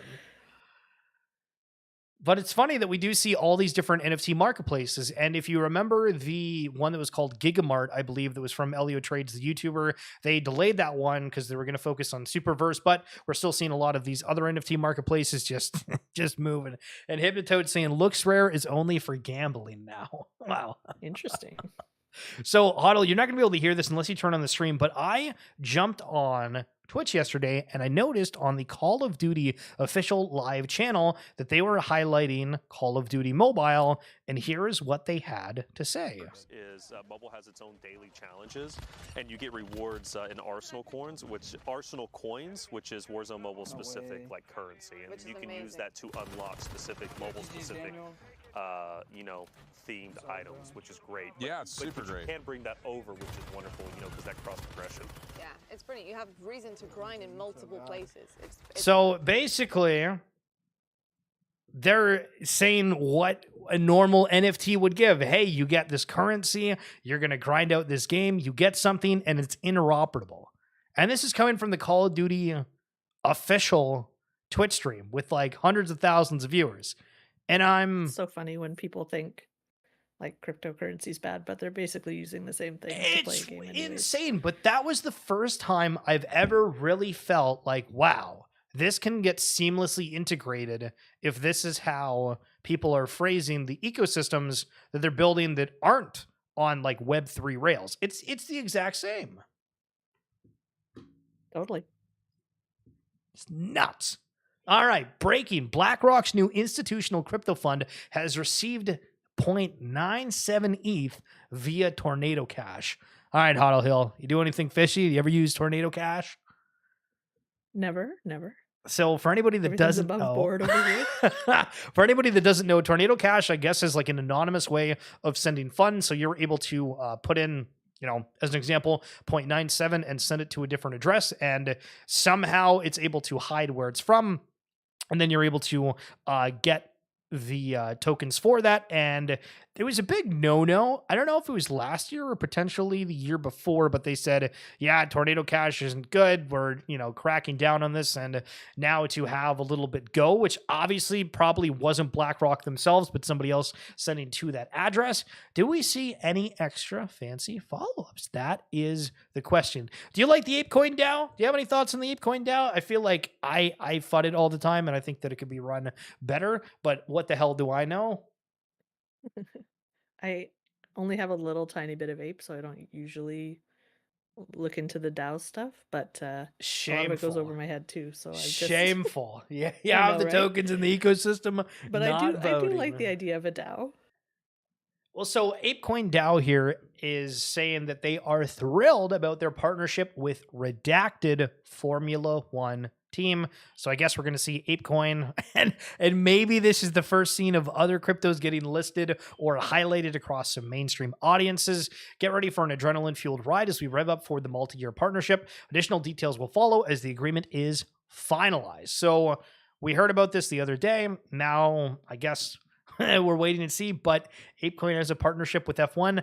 Does this matter? Do you think that it's cool? What's the sentiment? Because we've not had a mainstream crypto advertisement since FTX was sponsoring sports arenas and esports teams. Yeah. I think it's cool. I think it's a sign that things are picking back up, and the mainstream's taking notice again. And We'll see who it is. people's got that money to spend too. Bullish vibes from the Yeah. insides. I recently met with a guy who sold his real estate portfolio of 500 homes to buy Bitcoin 4 years ago. He tells his real estate friends who are still in it that he has never been called by Bitcoin about a tenant problem, and that he can sell it to anyone in the world 24/7, 365 without a third party involved. They Those still are good don't points. get it. I feel like we're going to get called lazy for thinking this way, but it's true, is it not? hmm When you put it that way, how could you not buy Bitcoin? Well, I mean, actually everybody's don't own any myself, but everybody's looking for like an Yes, I wish I appreciating did. asset. And Yeah. if that's the case, I mean, I don't know how these ETFs are going to work out in the long run and whatnot, but when you have you had many conversations with people that are outside the space in terms of trying to onboard them? How have those conversations gone? I try to avoid it because if you don't get it right away, I feel like you're not going to get it until everybody gets it, which sounds weird and circular, but if it doesn't click right away, I don't know how to sell people on it. No, that's fair. Listen, not everybody's a sales man, but at the same time, how have you had anybody that's reached out to you though asking about it, or do you even share that you're kind of in this space in your personal life? That's a good question. I'm anonymous on both sides, so like Oh, people don't know in my real life that I have this persona, and people in Web3 don't know that I have. I mean, I'm sure you know I'm a real person in real life, but it's very separate. okay, I hear So you. like, yeah, I think people know that I have some NFTs, but they don't know the extent of They it. don't know the fact that you're a freaking whale. You got the bags. Holy. Yo, Cosmin, you joined Twitch. Hell yeah. Love to hear it. Appreciate you coming through. And Young Algae. Holy. That primer for 4 months. Good sir. How in the halibut are you? The world's 10 largest corporate holders of Bitcoin. MicroStrategy at 174,000 Bitcoin, Galaxy Digital at 17,518, Marathon Digital at 13,000, Tesla at 10,500, and then Hut 8, followed by Coinbase at just over 9,000. Kind of wild to see how many corporate players are becoming a holder of Bitcoin. I have the bird absolutely losing its mind in the other realm. So HodlHil, if you could just like absolutely yap about your favorite thing about Web3 for 60 seconds, I will be right back. Apologies for leaving. 1 second. Oh God, the pressure. This is my chance to shill Sandbox while he's not listening. He can't FUD it. I'm a firm believer in the metaverse and Web3 gaming, so join up, join all the games, join the Sandbox, join Nifty Island, watch The Wanderers. They got a game coming out. What else? Pixels. I haven't delved into too deeply yet. I made an account, but that's about it. What else we got going on? I know sometimes I play marbles on my Twitch channel, and people don't know that that's actually got a Web3 integration at this point. Uh-oh, he's back. We're back. Sorry, the bird apparently has never seen snowfall before. Jesus, Murphy. I'm excited about the metaverse. Yes, Brutal. we have snow again. Weather is insane. I'm excited about the metaverse. True. And listen, we're going to be talking about the metaverse here within Nifty and Sandbox. Maybe touch on it. Are you still bullish on Sandbox? Yeah. Okay. Hold on. Listen, I talked about while you were gone. Hell yeah, I love to hear it. So we'll get a little bit more into Sandbox, but Dude Deck here is saying there have been 210 tokens deployed on ETH, Sol, ARB, Optimism, BNB, AVAX, or Matic since AI is.dev platform was created. So I guess now there's an AI that just creates coins, and the fully diluted value of all those coins is $3 million. Are we tokenizing everything too much? Stay out of all that. Is it never going to be too much, or is it just like the aspect that everything is going to be tokenized? I don't know. Not everything needs its own token. Truly, big time. If we could just stick to like a top 20, that'd be great. Top 20. Okay. Is Sand a part of that top 20? That is the question. Yes, of course. So this is Simply K saying, been drained of most of my assets, gave Pora AI on Polygon my access, and it's probably the most regrettable decision I've made this far in Web3. Just leaving it in here to also give a reminder. Again, don't click on links within the comments section. Always go through the official accounts. In Discord, if a team has a random sudden mint of any sort, don't touch it. It is a no-go. They are probably compromised, and we can't have you guys losing your Sandbox land. Or Futureverse NFTs. First NFT purchase, says Bernardo, in a while to boost my harvest. Comfy. Okay, HODL or NFTs back. People are willing to buy NFTs to get multipliers on rewards within games. Are NFTs back? They never left. Truly! It's wild to see, though. Like, I feel like we've had this big shift of, I hate NFTs. I love NFTs, even if they don't provide anything. I hate NFTs if they don't give me yield or anything, to, okay, now we're back and bullish as hell, and we're going to spend a whole bunch on grails. Yep. Things are still down a little bit, so I think now's the time. If there's something you've been eyeing for a while, pick it up. I just grabbed a Dead Fellas. I want one. Okay, so do you know about the Third Kingdom? I've heard of it, but that's as far as it goes. Shit. Okay, so listen, we got a video on it. You want a personal breakdown of that afterwards? Let me know. But you Yes, get a of free course. piece of. Wait, when did you buy it? Oh no. Oh shit. Like 2 days ago. Ah, Probably too late. crap. Yeah, so they did like a snapshot for like the Third Kingdom land. So that is tough. Listen, guys, we have reason to FUD. We can go back to Alex now with a whole bunch of FUD. That's what we love to hear. Okay, G-Hose. We just interviewed OG talking about Ronin. His thoughts here. One of the most annoying things about crypto is that there is so much money sloshing around that bad actors and untalented founders can survive for years without succeeding. Oh, shit, that guy's going after the jugular. On Ronin Network, it's imperative that the untalented and greedy quickly fail and move elsewhere. Right now, we can force this, but in the long run, it's on the community to uphold this bar. I don't know what to think of this take. Like, it's accurate, but how do you even tell who's a good actor versus a bad actor? Because generally, I don't even know. you just go so far, and then all of a sudden, you're like, oh, you think they're a good actor and they're a bad one, right? No? I put far too much trust in far too many founders and have been disappointed. Well, it goes back to OG saying that he's more of a better on people versus the companies or collections around them per se. Well, you can elaborate a little bit. Well, feel free.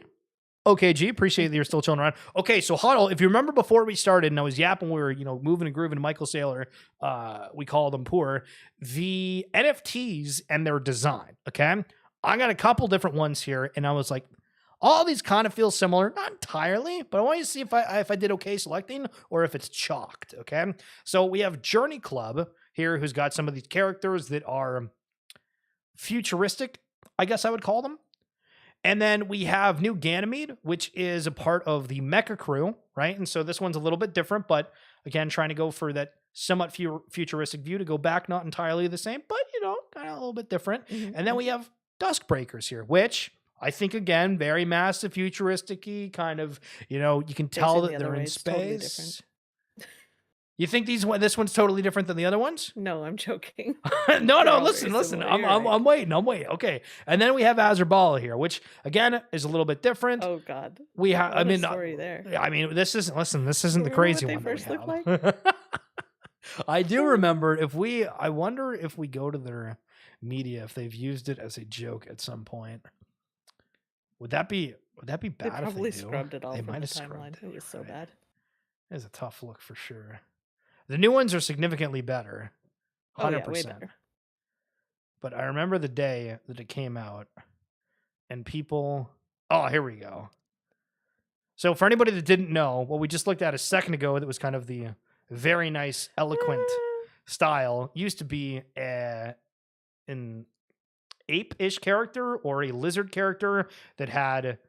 I don't even know what it was supposed to be. It's like an awkward Star Wars, maybe? I don't know. Yo, Toasty, what's going on? Okay, G.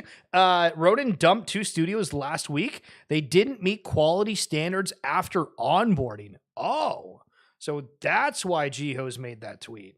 Yo, that's throwing shade immediately. Love to see it. Holy shit. That's great. Okay, so, I mean, what do you think? What do you think for some of these PFPs? They're all right? Do you think that we need something that's different? Is the humans overdone at this point? What do you think? Yeah, they're all right, but yeah, if I'm going to be a human, I'm going to be a human that looks like me, I guess. And if none of those look alike, that's Yeah. freaking tough. Some may say I should not compare Roan to Sol. I don't care to them. I believe one day Roan valuation will be more than Sol. So this is, I would say, a fair assessment. That might seem like overtly bullish, but I think that every cycle we go through okay, so we have Bitcoin. What's the next Bitcoin? ETH. What's the next ETH? It's Solana. What's the next ETH? Let's just use Ronin. The next Solana. It could be Ronin. It feels like there's always new ecosystems that really emerge. Do you have any hesitancies with this take, HodlHil? Nope. No. Sorry. We can make It's good. a lot of currency trading, so I only buy crypto to buy NFTs. That's about it. Well, I mean, that's a huge part too, but my whole thing is just like looking at market caps and seeing how small some of these things are. And especially for meme coins, like you can find stuff that's building and solid for the same price as your average meme coin that just pops up each day. And I mean, some of these things that have yield, have traction, that ends up having a reward cycle in some kind of way that's truly incentivizing for holding, they can pop off and they can all win. True, Boomer. True. BlackRock is tokenizing assets on Ethereum L1, not L2 with a native token like Polygon. Coinbase created Base without a native token. It simply uses ETH. The SEC's war against crypto won't stop after ETH ETFs are approved. The war simply gets focused on the clear losers. So I think this is a pretty damn big bullish post in the way of Ethereum. Obviously, there's different takes with it. Ethereum does have a stupid amount building on it, but HodlHil, if you were on like a long-term view, how do you view the ecosystem? Do you think that Solana could actually flip Ethereum, or does Ethereum potentially flip Bitcoin? Do you have any perspectives on some of these top coins? Man, I mean, anything can happen. It seems like they're all on a similar path price-wise to me, but you just never know. They're all going up. Isn't that great? Yeah. That's what we love to Up see. only. So this is kind of a FUD piece here. All right. We do love a little bit of FUD in the morning, but humble dude coming through and saying in the last 3 years, Elio, who's a big YouTuber, has never mentioned Wilder World, although it was not possible to overlook them by quality. He obviously had no bag. Now, finally, he can have an advantage by collaborating with Walker World. Trust me, YouTube bros never show you the best investments, only their bags. Okay, listen, I do talk about my bags a lot here, but HodlHil, what do you think about the timeline? And when I was talking with OG, I made a point during that, and I was saying, hey, like I love talking with people that are experts within an ecosystem because everything is complex and you just won't care about every single ecosystem, but sometimes your friend or another person can educate you just the same. What do you think about the timeline right now where we're seeing kind of everybody shilling stuff? Is it overbearing? Do you think that it's helpful? What do you kind of observe? I mean, I think it's helpful if someone's just getting into crypto to see their favorite YouTube star or whatever talking about it, but it can be dangerous too because we all know what a wild world crypto is. So yeah, it's good to have good people behind you, good resources. I don't know if someone shilling their project on YouTube is the best bet. Well. Now, moving to the next thing here. They should just come here, obviously. Truly. Guild of Guardians. Did you ever get into Guild of Guardians on its first mint like 3 years ago?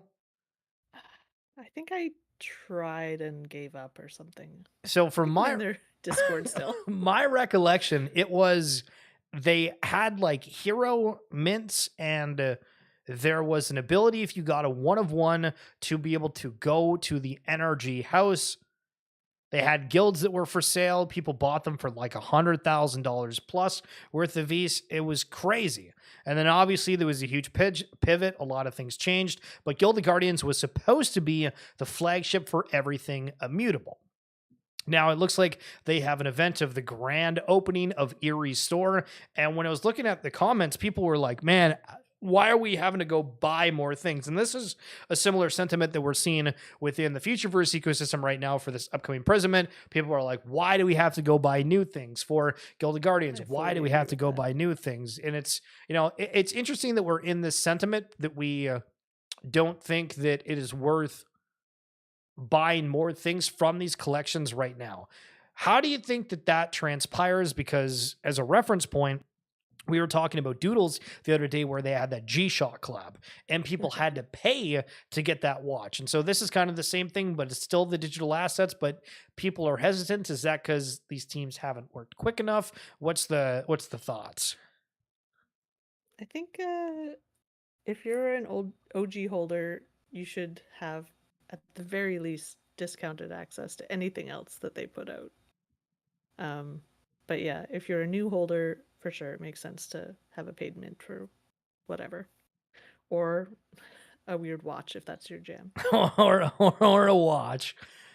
So, Larian Studios isn't planning to release expansions or DLC for Baldur's Gate 3, which is just a big normal video game. This isn't Web 3, but there's a reason why I'm bringing it up. Or Baldur's Gate 4. Larian plans to move away from Dungeons & Dragons entirely and do something new, leaving the IP and Wizards of the Coast's hands. So we have a lot of discussions about Web3, the IP that's coming into the space, as we talked with OG about CyberKongz bringing their IP and, their ecosystem over to the Ronin Network. But when we look at this from the outside point of view for like the normal world, if teams are able and capable of doing their own thing and they don't need to have their own IP, what does it look like? Like, does this studio suddenly get picked up by somebody that's in Web3 and they're like, hey, you guys have created a really good game. We're going to throw the bag at you until you come up with something that's good. I don't really know how to view the separation between people that are building on the blockchain space versus people that are building games within the Web2 space. How do you kind of foresee the next little bit playing out between those two factions? And is there actually a war between blockchain games versus non-blockchain games? I don't think there's a war just yet, just because blockchain games are still relatively small. But it would be good to see, like, a bigger game studio sort of adopt the Web3 aspect into the game. Because right now we're seeing a lot of Web3 companies building a game, but game companies adopting Web3 would be better game-wise? I don't know. Fair. Well, everybody's at GDC talking about how Web3 gaming is the future. So we say, DeFi game Crypto Valley sits at 100 million plus after 1 week. Cambria crosses 25 mil lifetime volume. Gangster Arena, which we had Derek on last Friday, she talked about with 120 ETH prize pool in season 1. Shows that you don't need a crazy immersive game with 3 years of development to succeed. A simple game with an engaging economy can be enough. So as we just talked about, the comparisons of some of these bigger game studios and wanting to see that. At the same time, it does look like we are actually getting success out of some of those smaller studios. And I'm very curious as we move along here, how many ones that are kind of indie and smaller end up really breaking through and potentially to that mainstream audience. Now, HodlHil, this next part here is talking about World of Warcraft, but I think it can be related to within Web3 to an extent. So it says, wait, so a PvP event regarding World of Warcraft and people who don't even play World of Warcraft, let alone stream it, received an invite over Sidu, who has streamed WoW PvP content for over a decade. Now, this post, you might be like, all right, Shill, how the hell is this relevant? But you have somebody who's covered something vehemently. They're not a part of the team or anything, but they're arguably trying to help out the community as much as they can. Some would call them OGs. Do we have a problem within the Web3 space about OGs? And I'll give a little bit of another example. During some of the recent Yuga Labs news kerfuffle, there was a lot of people that were ragging on Yuga, saying, oh, why aren't we getting this, that, and the other thing? And then people were out there saying, we need a flush of the OGs. We need new people that are going to take the club higher. And there's all these narratives that are formed here. Do you have any takes about kind of the early adopters of some of these different NFT collections that potentially are continuously negative about something depending on what they bought in at a certain price? I think there's space for both new opinions and OGs for sure. The problem is OGs have seen it all, right? So they'll be like, I remember when you said you were going to do this, or, this didn't really work out the way that you wanted.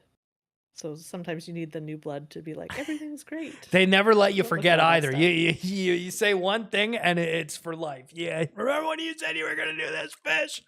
It's crazy. New SEC requests 2025 budget boost to regulate digital assets. In quotes, we've seen the wild west of the crypto markets rife with non-compliance. As the cop on the beat, we must be able to meet the match of bad actors.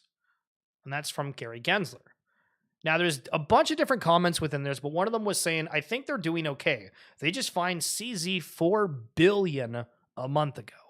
So think about that. We have all the negativity that a lot of people associate with Gary, but from the inside, they nailed a guy for $4 billion.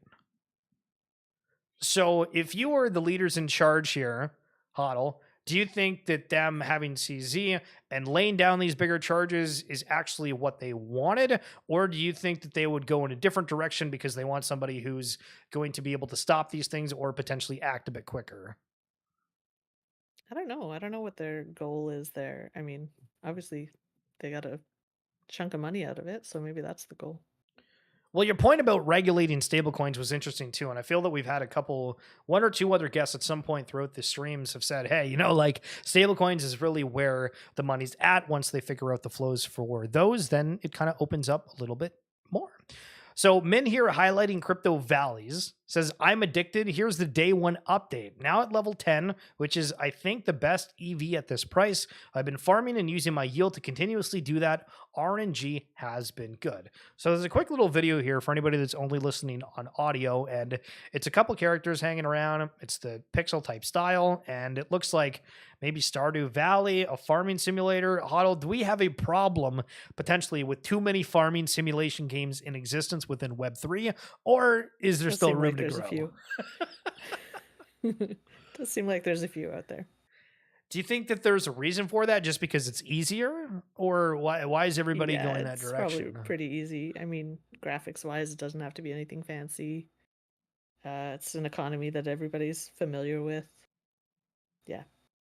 This Min guy also have a little bit of a chart here. Today, I could have taken out 1/4 of my initial investment, but would rather continue to play the game right now. Here's how I look at things. Think of attention between 1 to 100. And it's got a little bit of a graphic here. Closer to 1 is where I exit.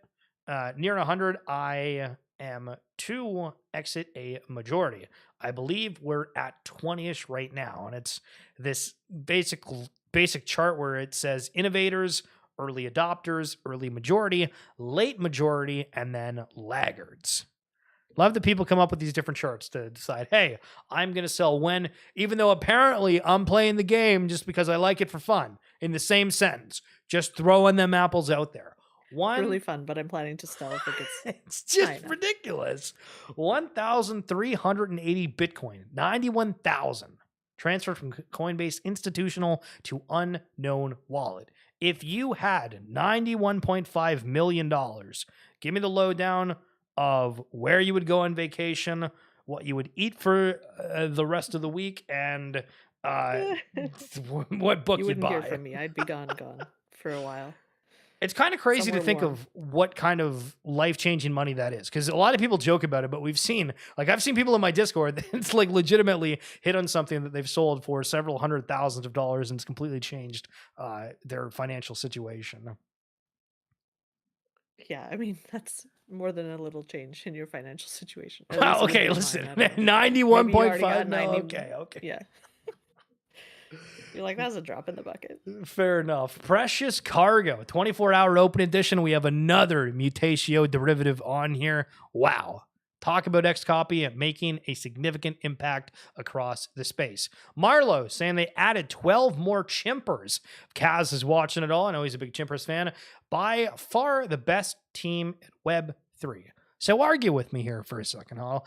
Do you think that Chimpers is the best Web3 team? How many people do you think say that? And how many people do you think actually believe it? They're a great team. I have 2 chimpers. Nice. I don't know about the best team in Web3. I mean, does there need to be a best? Can Good we all question. Work together? If you were to pick one right now, could you even do that? I might have to arf at you if you ask me that. Okay, that's crazy. That's crazy.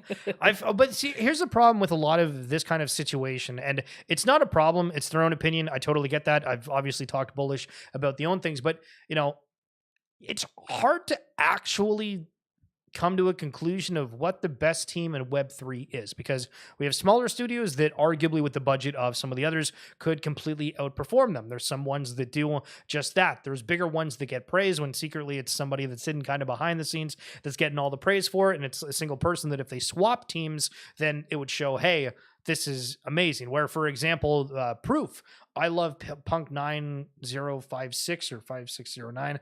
He posts a lot of different stats, and he ended up getting picked up by the Meme Land team. And that, as an example, is somebody that I was like, damn, that I felt like that person provided a lot of value to my timeline. And so you can see kind of the behind the scenes. But do you think that Web3 is a problem at all about the founders not being transparent? Yes, absolutely. In what way?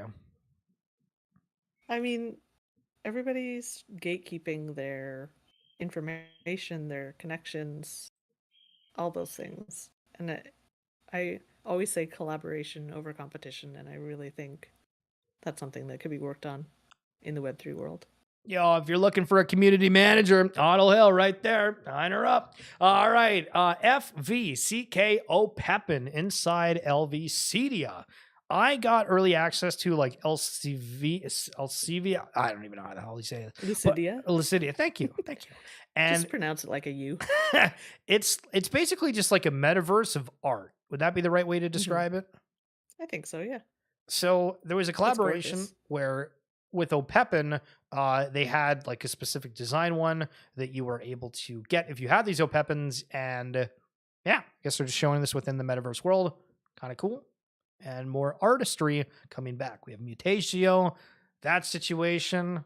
I don't know. The vibes are here. But dumb question, what does minus EV and plus EV mean? HodlHil, what do they mean? Not a clue. Not a clue. Well, You tell me.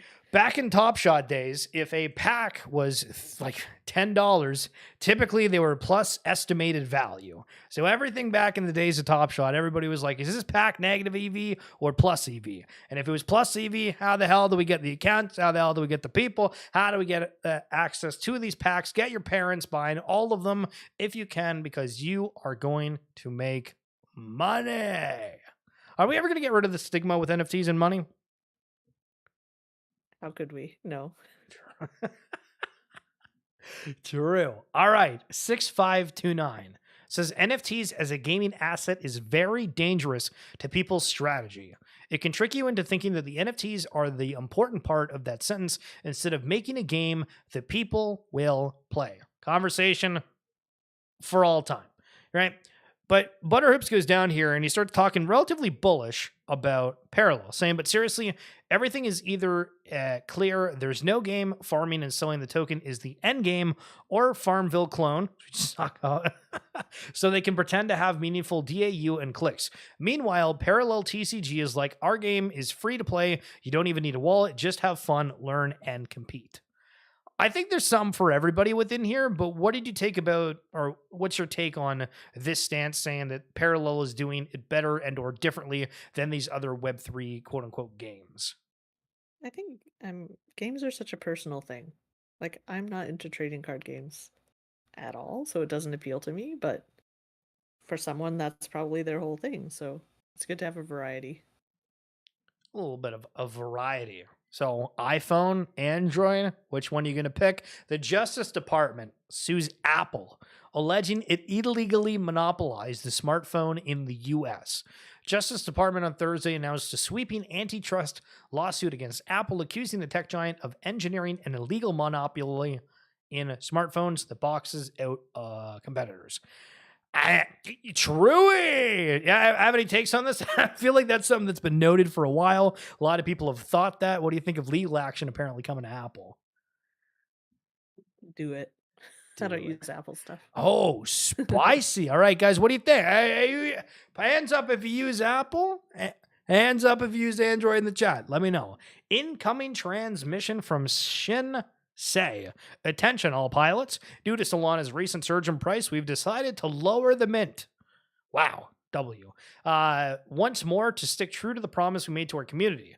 So this is something that I just came up on my timeline. I guess it's newer. Commander General as the OGs. They stand as the supreme example of what it means to represent our values with pride and honor.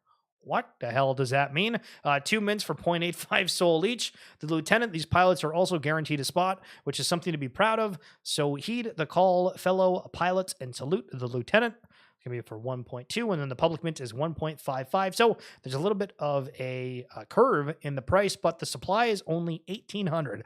HodlHil, the question for you is, why are NFT collections not doing 10,000 NFTs anymore? I guess maybe there's not enough people to support. There's not enough friggin' people. Holy. It's funny though, because we keep acting like there's a whole bunch of new people, and in certain games it feels like that's happening, but it doesn't necessarily feel that within the group chats. Yeah. I did not buy any Topia. I bought Topia GG worlds that I staked to earn Topia. These were NFT worlds. I did not sell any Topia. I don't know why people are selling at 8 cents. I will sell half my bag in a few months at $1. I mean, I have no idea. And then the people, why do people just post their entire wallets on the timeline like no problem? Here, hey, look, I have 21 friggin' thousand euros. Why is this on my timeline? Right it's out there anyways. Oh, it's nuts. But that's stupid. a brag for sure. Yeah. So my point with this is I still think that we're going to see the tokens that have yield, that have utility, that have something extra for them, really start to take the spotlight at a point. Marklar, historically, what lessons have we learned from Trust Us Bro projects born in 2017 and 2021? Unsustainability down and to the right. And how do you apply those lessons to a 2024 pre-sale that doesn't show the product? I don't get why everybody is comfortable throwing stuff into new collections. Any thoughts? I don't get it either. Okay. I'm, at this point, I'm buying projects, if I'm buying anything, that have stuck around through all this and are still working towards something. Nice. Nothing new. Nothing new. All right. I hear the bird freaking out again. So, HodlHil, I'm going to give you 60 seconds to ramble about Sandbox. I apologize again. I'll be right back.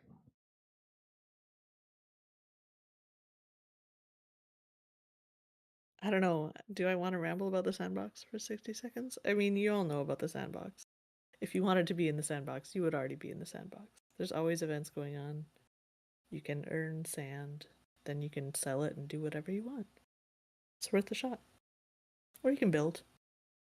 But I thought we were going to talk about Nifty Island. So I should be talking more about them. If you haven't made a Nifty Island account yet, it's free. You get your own little island. You can customize it however you want.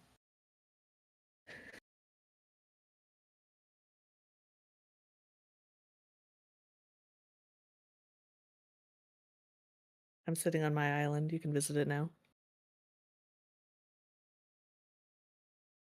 Just search HodlHil or HodlHil. Basically, that's how you can find me anywhere. Twitter, Insta. Twitter and Insta. Yo, which one goes Web3 Just shilling first? my Twitter and Insta. Oh, hell yeah. Love to see it. Well, I'll bring it up on the screen as well before you are. Maybe don't bring up the Insta. Okay. Stop shilling bags that you're going to dump on your followers in less than 24 hours and actually believe in something. I don't need to read the rest of this tweet. Totally agree. Gamble is true. People are hyping stuff and then they're immediately dumping the next day. We have streams where we talk about like meme coins people are into, and then you go back to the profile 24 hours later, they're freaking yapping about some other BS. It's disgusting.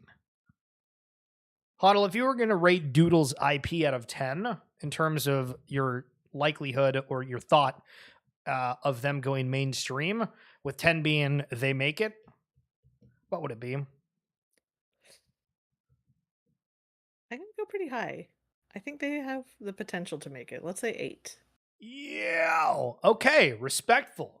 Apparently, Doodles, after consolidating a little bit here, is starting to chug a lug. Apparently up to 2 ETH is 1.5 not long ago. Again, recent announcement with Doodles and the Third Kingdom Mint. It's definitely not the reason they're moving, but interesting that it's going into the Project Gray, which could be another big action for Doodles. FriendTech. You ever use FriendTech? I did not. Ooh. We've seen Seems more sketchy fundraising announcements in the past week than we can count. We don't need to raise, so we thought, how about a fundraising announcement instead? We're taking the VC's points and giving them to you. Okay, so FriendTech just gave the venture capitalist points to its users, and I guess the VC's only token allocation was through the community points. I mean, I don't know. I don't know if I'm reading that right, but is this bullish? I think it's bullish, maybe. I don't know. I thought it kind of died off. I did too. Threads. Yeah, well, is that a thing still? I guess they have the points OTC market. or the whale market, I think is what it's called. And maybe people are starting to trade on there. So it's coming back. I know a lot of people that were super into it at the time. Curious, because I think Friendtech is built on base. So if it gets a little bit more popular, then there you go. But speaking of doodles, the watch, all of the merch, the action figures like $250. The watch is similar. The hats are, I think, about 40, but they look pretty all right, don't they?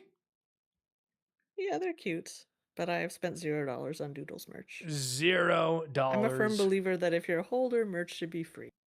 That's nice. True. What do you think about this? The Mets will have Rainbow Cookie Egg Roll as a new food item at Citi Field. And it's cake, but they say that it's egg. in here. I don't know what the hell I'd eat it. I would too, to be honest. Sappy Seals here, apparently for this game in I don't know. I've seen a whole bunch of people showing on the timeline. Apparently, you can fill out a form to participate in that. HodlHil, got to go into Sappy Seals a little bit here. I know that you're all about the ARF life, and they recently had their world where I can bring up the gameplay that I recorded super quick of that. What did you think about their metaverse world, and what do you think about Sappy Seals as a whole? I think it's another team that's just always working, always trying to bring you something new. So they're doing a lot of partnerships with whatever different coins right now and getting better allocations. I don't participate in a lot of it. I just like to ARF, but you know, I'm glad they're doing it. Some people like it. I thought there was something about the token supply is only happening for like another month and then all the tokens out. Yeah, you might be right. From grab staking. some pixel while you still can. Yeah, grab some pixel while you still can. And do you know what the pixel token is going to be used for? I thought it had to do with pixel pets, but now I'm not sure how those factor into this game. So okay, fair. We're waiting to see. So this is a quick little run through. It was just kind of a lap maze. 2 different entrances. You slide down. Didn't have anything too insane about it. I thought it looked all right. But did you end up playing the demo at all or no? I didn't get a chance to, no. That's what I call tough. I know, bad seal. Terrible, terrible. But yeah, so there's a little bit kind of a look at that metaverse world for them. New, BlackRock's head of digital assets, Robert Mitchnick, addresses how the asset manager is thinking about other crypto products. For our clients, Bitcoin is overwhelmingly the number one priority, and then a little bit of Ethereum and very little of everything else. He says the crypto community would like to see a long tail of other crypto products from BlackRock, but he says that's just not where we're focused. So does that mean this year is where the Bitcoin just kind of absolutely moons and they want to only focus on that? I don't know. Maybe. Kind of interesting to see how all of this is flowing out. Are you much of like a BTC maxi? No, not at all.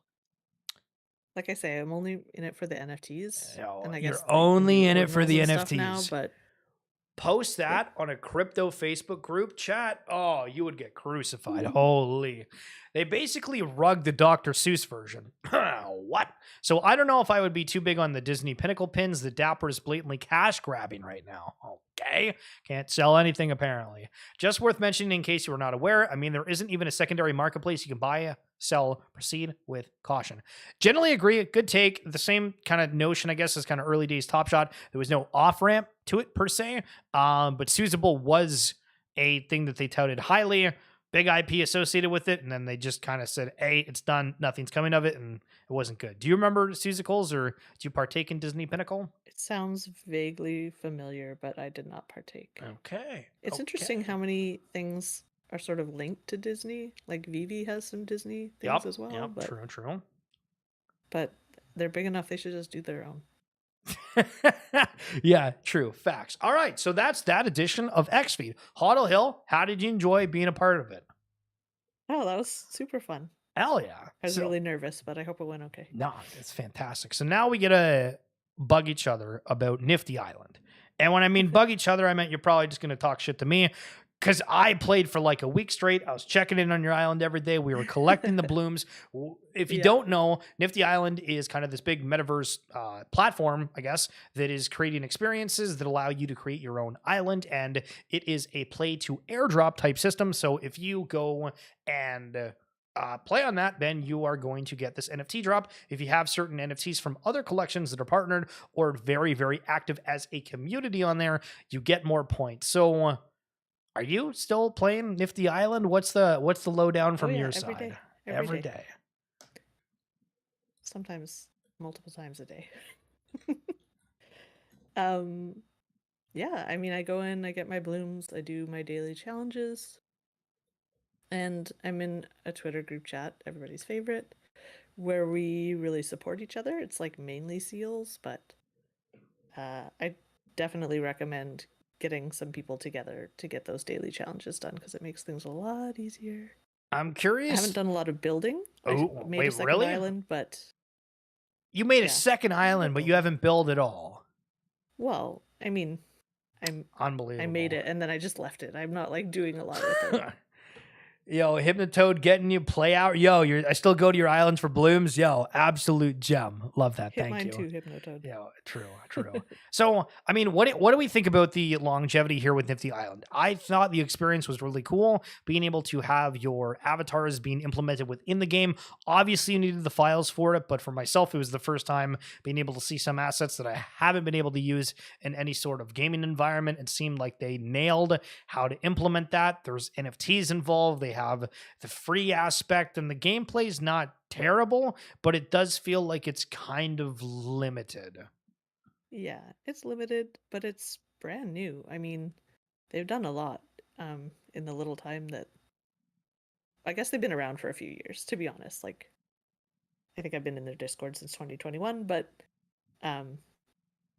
since they really pushed this beta, I feel like they've come a long way already. I don't know. I have my favorites. I like the spy hunt and capture the flag. I'm not so big on the deathmatch. I don't like shooting my friends, but Well, some people do. So when you compare this to some of the other games that are out there, though, like you are open to playing Nifty Island and it's a free experience. But for example, for Ronin, the Pixels Online, that's a free experience too. But you have to get a Ronin wallet for that. Is that the biggest barrier, you think? I think that's a big barrier for sure. And also, like, when I went into Pixels, I wasn't really sure what to do, but I feel like Nifty Island was pretty self-explanatory. Interesting. It's like, build your island, put a game on it, play the game with people. Like, okay, got it. Now, you're big into sandbox as well, and so it feels like you very much like this kind of metaverse world play, which is also what Sappy Seals is building out right now. What's the advantages that you think that sandbox has that the likes of Nifty Island doesn't? Well, being backed by Animoca, it's a pretty big deal, I think. And just having been around for so long and have so many partnerships with musicians and like Gordon Ramsay and stuff like that. It's weird the amount of massive IPs that Sandbox has gotten, but it feels like I've not been pushed to try them out. Is that an unfair take? Do you think that they've done well at advertising certain experiences? And when they've done these land sales that are part of, these bigger IPs, has it gone over the right way? I think they could do a better job of like really selling like, hey, Snoop Dogg has a huge chunk of land and has an experience in the sandbox and has avatars in the sandbox. And then obviously on Snoop Dogg's side as well, he could do a little bit more, but we'll let him off the hook. I feel like Snoop got into every single collection under the sun. People were like, okay, what the hell is going on with this guy? He comes out and goes viral for saying that he's quitting smoking, and then it ends up being an ad for a fire pit in your house. Yeah. That was ridiculous. Who comes up with these things? I don't freaking get it. Oh, shoot. Hold on. I just saw somebody post in the chat, but it's not popping up on my feed. I will show you this. If you want to post that again, whoever just said something, I saw it pop up on the bottom and then it went away. So I'm going to do this again. And it should, if you're able to copy pasta, whoever that was, and then everybody gets to see themselves on the side. How absolutely wonderful is that? So HodlHil, while we're looking at the future of this space, what project is going to make it once and for all? I don't know, and that's why I try out a few different things, I don't think there's one project that's going to like make the tipping point for everybody to join Web3. If apes didn't do it, sorry, apes. Um it's going to take a lot more of an effort from everybody to get everyone on board. Sandbox was super buggy last time you played. Okay, that was the message. Oh. Is it? I thought it was relatively fixed. When was the last time that you ended up playing? That's interesting that was. Yeah, I don't know who's saying that. I didn't see it either, but I think it was Fire Badger. I don't know why it's not popping up on my thing. I'm seeing like the Twitch chat, but for some reason, some of the other ones aren't connecting. It's obviously something they're working on. I mean, you want to have these great games, but it takes a lot of resources, so not everybody has a computer for it. Not everybody. But I play on a laptop and I stream it, so nice. It's doable. And you do marbles all the time too. Yeah, I talked about marbles a little bit while you were gone the first time.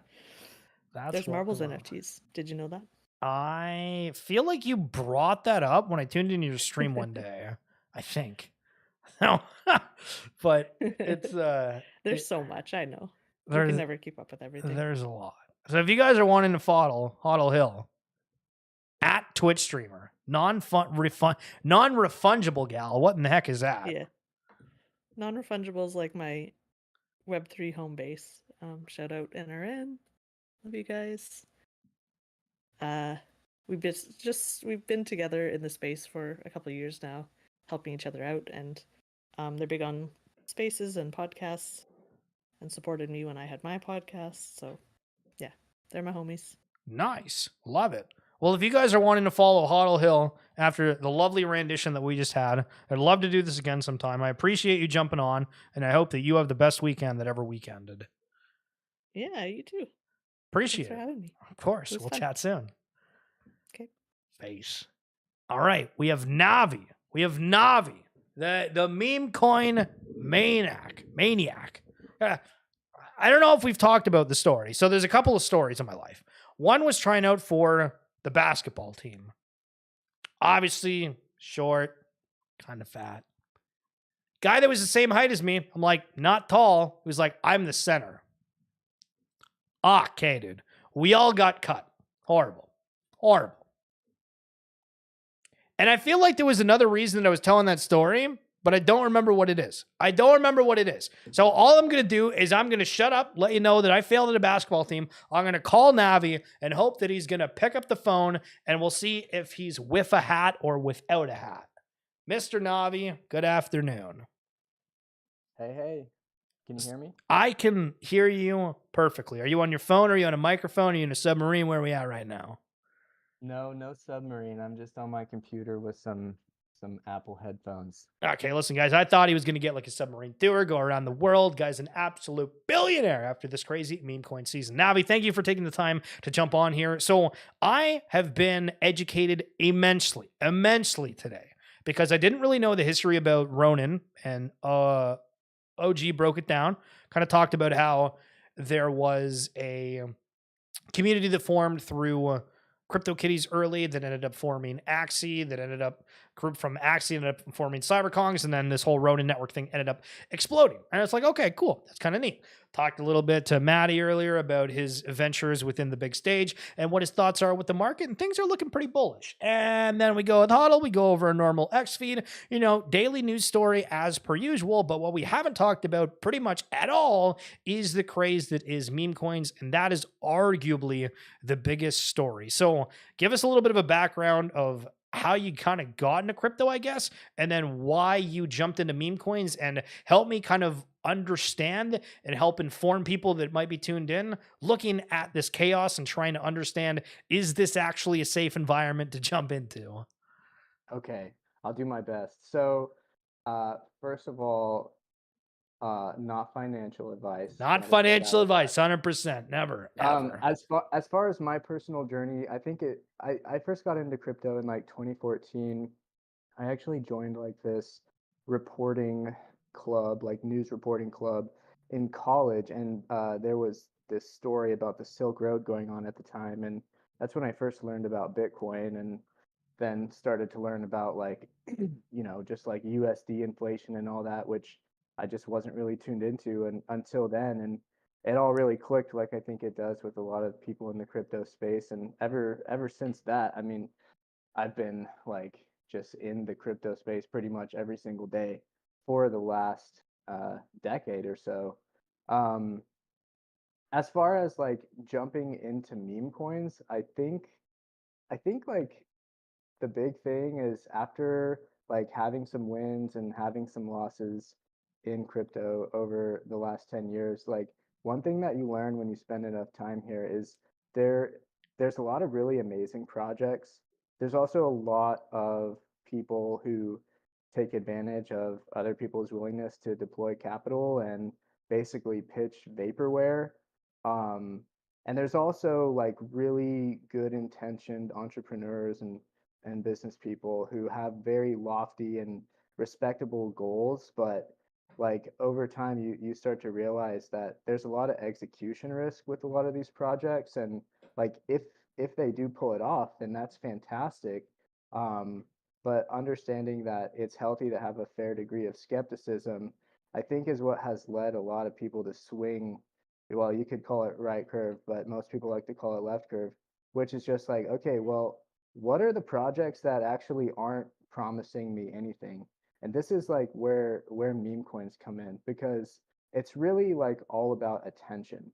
If you're somebody who's like me, checking in on crypto, the markets, the communities, like every single day, it's like, where's your attention going? And the thing about memes, well, you could play it in multiple different ways, but I personally just am drawn to funny ones.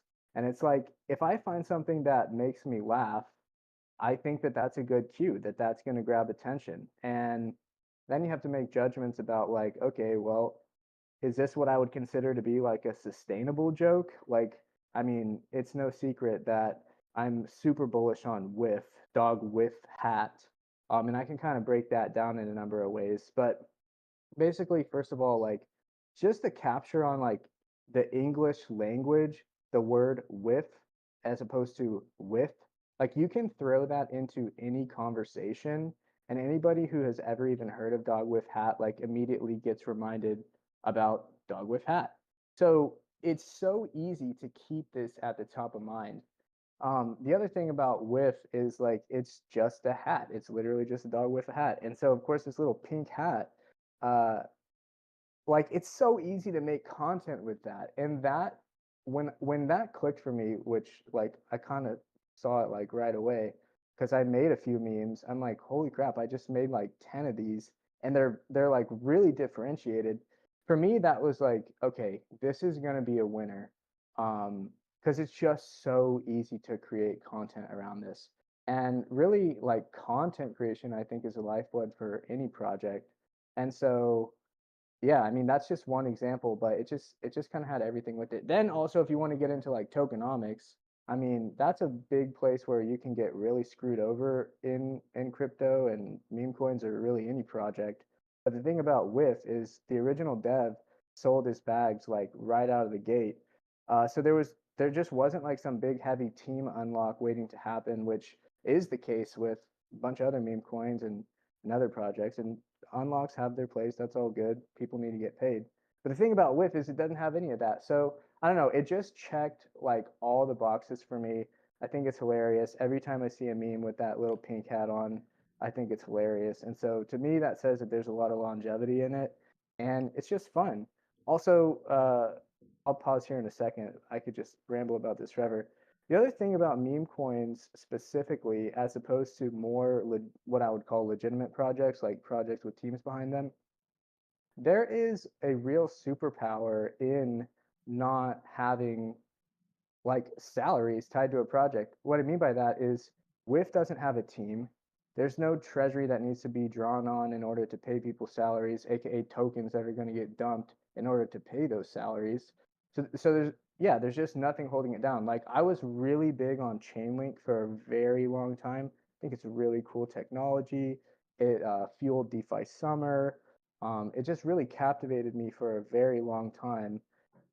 But like if you study that project over time and you look at the amount of link tokens that have been dumped by the team, and then you look at the price action, if you're looking at this whole thing as as a way to make money, like you have a good reason to question, well, is this a great place to put my money or not? So yeah, that's kind of a brain dump. So Where the yeah, hell what do were you you think? before the meme coin started? Guy, where's this guy's show? Holy sheesh, brother!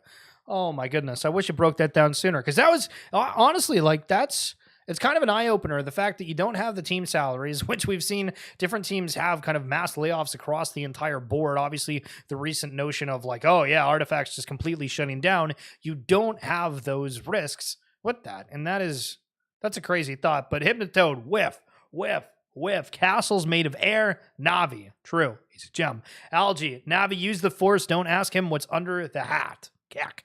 Hypnotoad, Silk Road onboarded so many of us to crypto, and meme coins apparently are attempting to do that again. So I hear everything that you said, and my initial reaction at one point during that was, okay, so I'm supposed to put, let's just bigger number for the sake of wow factor, $1,000.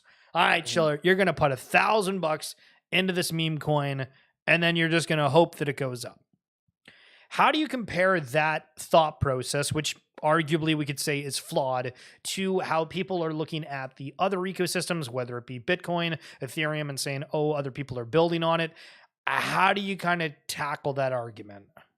Yeah, sure. So maybe let me yeah, I think I can answer that pretty clearly. So let's take a rewind to first getting involved with Futureverse, which is a project that I love. So that first project there was Fluff World, right? And I was lucky enough to get in on that mint. And I just thought that like these NFTs that I got from the mint were like, I personally love the way that they look. And I loved that I had access to all of these different files. And I think it might have even been Brooke. Maybe I'm making this up. It was either Brooke or somebody in an unrelated space. But they made the comment that like the value in these assets is limited only by your creativity. And like that idea was really powerful to me. In tandem with having these downloadable files from the Fluff World project, because I was like, okay, this is a really cool project with a great team, and there's so many content files here. So I'm gonna start to make a bunch of content. And so I just started creating like a bunch of memes with these fluffs. And you asked me like, okay, well, what are you supposed to do with these meme coins? Like you just put money in and hope that it goes up? No, you're supposed to meme. Like I actually did a poll on this. It was like, when you invest in meme coins, do you create content or do you just free ride it? And I guess it was kind of like a salty poll, because I did realize like, wow, you know, there's a lot of people who do just like put their money in and just like hop on the train and wait for it to go up. That's like not really my preferred strategy. It's fine, like it works for other people. But for me, I feel like, okay, if I feel like there's enough juice here, if the joke is, you know, funny enough, or like if there's, you know, assets available to me because the team has, you know, created a content library that makes it easy for me to create content, and I feel like good about making that content.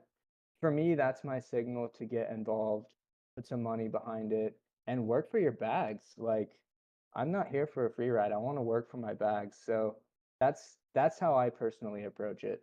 If I don't think that I'm gonna be like, if I don't feel comfortable posting it for whatever reason, or I just can't think of like jokes to crack around it, I'm probably staying out of it. Interesting. The thinkings of the master, if you will. We've seen a turn in the meme coin market from okay, it feels kind of early to, I would argue at the stage right now, a lot of people I'm seeing across the timeline are doing summaries of their times within the meme coin market and doing you know, a breakdown of like, okay, I've done this, made a little bit on that, I'm out of this. Or, you know, we have new people that are trying to get in for the first time. But then I'm seeing some, I would argue, maybe more outlandish things So if you haven't seen lately, there's this guy, or I guess a movement maybe, of I choose rich. And the Oh yeah. ticker on that is Nick. And we've seen kind of him explode, but I've been seeing on my timeline where people who watch Nick and then he went on the Dave Portnoy show are now like tweeting out being like, we're gonna buy this ticker symbol of, like, let's just say it's Barstool, which it's not, but some kind of revelation around Dave because he's been doing stocks and talking about crypto, and this is gonna go up if Dave talks about it. Similar in notion to how people think that if Elon talks about Doge, it goes up. And I have a hell of a hard time grasping some of those outlandish ones, and maybe I'm wrong in that assessment, but how do you classify which ones to arguably stay away from? Yeah. Okay, that's a good question, and I think it's a good example as well. So, like with Nick specifically, so first of all, I think he just hit a slam dunk, or maybe I should say he hit a grand slam on his like content series, like I Choose Rich. I mean, it's just absolutely hilarious. I've seen a bunch of his content in the past. Well, not a bunch, but enough to like I watched him in the past and I didn't like his content. I'll say that. With this new series, I watched every single one of them. I thought they were absolutely hilarious. Like he nailed it on that. So as far as like, okay, should I play this coin? I will admit I never bought that coin. Because first of all, I felt just like a little bit late to it, I guess, like looking at some of the price action. And you can be so wrong about that statement. Like you could say I felt like I was late and then it goes like 100x. But that was just my initial reaction. The other thing was I was like, okay, he's really hilarious, but like what happens if he posts a new video and it's just like not funny? Like so there's sort of like a Well, what if something he with posts a video and it's not funny? I'm completely serious. No, that's amazing. I never even thought of that. That's a great thought. It's like that's the type of downside risk that I just didn't want to take because I'm like I don't know.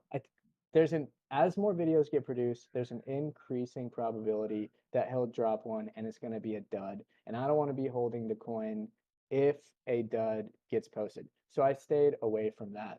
And it like this goes back to what I was talking about with whiff and what I consider the longevity of the joke. Like whiff can manifest in an infinite amount of forms because it's just a function of the hat. The I Choose Rich thing, it was a function of Nick and like how funny he can be. And I just believe that that was limited. Whereas with whiff, you can mobilize like we almost have 100,000 holders on that now, and that's 100,000 meme lords. That can just create bangers. And if they're not funny, like whatever, like it doesn't matter. It has no bearing on it. It's not But if reliant anybody, on one person. yeah, exactly. So that's kind of how I look at that. The Elon stuff, like clearly with Dogecoin last cycle, Elon like when I say he, well, yeah, I mean I think it's fair to say he pumped it a lot. Well, we But played on the stream the other day where he was like at some, I don't know if it was a Tesla thing or whatever, but he was like, yeah, Doge to the moon. yeah, It's like, okay, here we go again. yeah, and like man, even like there's a coin on I like to play Solana coins and there's a whole technical discussion that we can tap into briefly about like really comes down to gas fees and the execution speed of the blockchain. But like, paying $100 to swap on Ethereum, for example, is just like no fun. Like you can be in profit on a coin and try to swap out and now you just lost $50 even though the price action was up from where you came in. That just sucks. But what's like on Sol, granted, there's been some throughput issues lately, which I believe will be fixed when Firedancer gets deployed. Um, anyway, sorry, that was a tangent just to say that I typically play meme coins on Sol just because, yeah, it's like basically free to trade them. But like Harambe on there is a token that's had some interesting price action. And like Elon actually does tweet about Harambe quite a bit, but he's not shilling the token specifically. He's just talking about Harambe RIP. And so like people like to play that. And if you play that just around his tweets about Harambe, like you can you can make money on that. They tend to be very short-lived pumps. Like it'll pump for like an hour and then it'll get flushed out again. But yeah, I forgot what the question was at this point, but yeah. No, we were just going over the aspect of the different meme coins and how people are trying to base off of somebody speaking about the token ticker, whether it be Dave Portnoy or Elon Musk. Right. And now we are at a stage, I guess, where a lot of people are, as I said a moment ago, is doing their summaries of meme coins. Do you think that they've topped? Do you think that maybe arguably the Not a mass chance. amount of them, or is there still a lot of room to go for some of the top ones? What's the general Okay, thought? so I think that it's really easy to lose your money if you're playing like the super low cap ones. Um, like I don't know, they just get rinsed. I try to stay away from those. But for example, again, circling back to WIF, like if you're gonna play the meme coin market and you're gonna make money on that, you really should have um like a target of where you want to roll into. So whether you want to denominate your portfolio in like Solana or Bitcoin or even dollars, like being clear with yourself about what you're trying to accumulate. Like for example, I like to accumulate with. So if I play a meme coin and I make, 2 or 3x on it, I'll typically roll that straight into WIF just because I think that um, just like people like to roll money back into majors of like Solana and Bitcoin, I think that WIF is, well, personally, I think that it already flipped Pepe even though it came back under, but I feel quite good to say that it will flip Sheeb, and I would love to see it flip Doge. So yeah, like I feel good about accumulating more with, especially after flipping these some of the lower cap meme coins. And those, I mean, you got to be really careful. You got to be like holding those overnight even typically doesn't work out so well. But like I sleep fine holding with. So I want to I talk just about yeah. market caps just a little bit here. I got up on the stream the meme coin sector, if you will, with Dogecoin, Shiba, Pepe, Dog Whiff, Floki, and Bonk, which my head's in the way for you guys that are watching on the stream. But the market cap, when you're looking at them, Dogecoin is at 21 billion. Shiba Inu, 15 billion. Pepe, 3 billion. Dog with Hat, 2 billion. A lot of memes here that are high up there in the billions. Talk to me about what you know about market cap, what's to pay attention to them, and why you think, for example, WIF can still 10x and what that would look like on this chart, how it would kind of flip them. Okay, sure. So I think that first of all, it's I think useful to look at previous all-time highs on these caps, and also well, actually, let's stick there for a second. So the previous all-time high on Sheeb was like, I think it was like $34 billion. So what's that's at least a 2x from where it is right now. With Doge, it was, I believe, about 80 billion. So that's a 4x from where that is right now. And those are sort of like the old, call them the old memes, right? I think that the way that meme coins are really all about attention, I guess to a certain degree, you could say, well, a lot more people know about Doge, therefore it will be more successful. But for me personally, if you take the Doge like logo and you put it next to the WIF logo, and you look at like the content creation fundamentals behind both of those, I'll take WIF all day long. I think it's funnier. Like I don't think Doge is funny. Like at this point, I mean, it might have been funny like 2-3 years ago or whatever when it was really coming up, because it just seemed like so silly. But now that we know that people are willing to invest in silly things, it's like what is actually funny and like what can really mobilize a community. And this point in particular reminds me a bit about NFTs, where I mean, I know you're no stranger to this, Schiller, but like when you own an NFT, it's you become a part of a community. And I don't mean that in like the bag holder way. I mean about like you get access to people and chat with them, and a lot of times like you make friends, you know, that you may keep up with for a really long time. The thing about meme coins, it's actually the same. It's a community building tool. If you hold WIF, now you're in the WIF community, and other WIF holders will basically like just vibe with you, and like let you into their circle. The other thing about it, which I think is my main point about like meme coins versus NFTs, is, you know, while it's true if you hold an NFT, you're part of a community, the fact that there's like differentiated traits on them, you could argue, is somewhat of a, I don't know, like a divisive factor. Like, oh, you have steampunk goggles and I have a pirate hat or whatever. So in that sense, we're different. And you start to get like tribalistic, you know, views against like other NFTs. But like with a meme coin, all of the tokens are the same. So it's like we're all part of the same community. Like I don't feel that the divisiveness is like a super big issue in the NFT community, but I do think that there is a overall greater sense of like unison within the meme coin community, with the one caveat being the fact that the tokens are fungible and liquid means it's really dang easy to get out of that position and just like exit completely. But True. from you know, NFT investment battle scars, I'll tell you that I am sure enjoying that aspect of the meme coins. You can GTFO at a moment's notice if you want to, and that's pretty nice.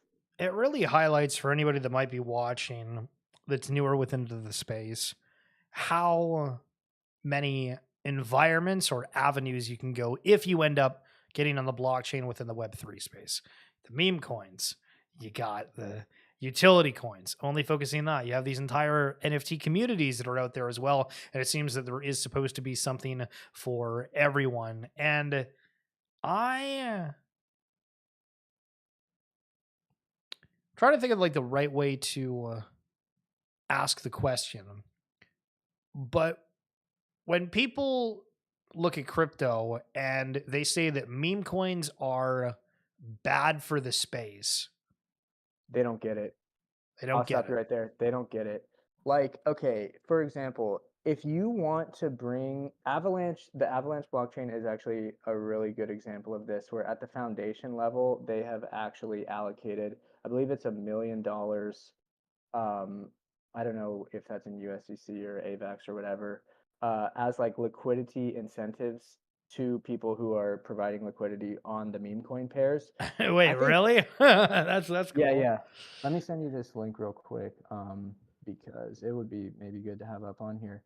But the thing about, like, if you, let's say that you launch a layer 1 blockchain and you want to get transaction activity on that blockchain, I firmly believe that if you basically get some funny meme coins going on there, like your transaction count is definitely going to increase. And I think that it's actually a good way to bring liquidity over to your chain.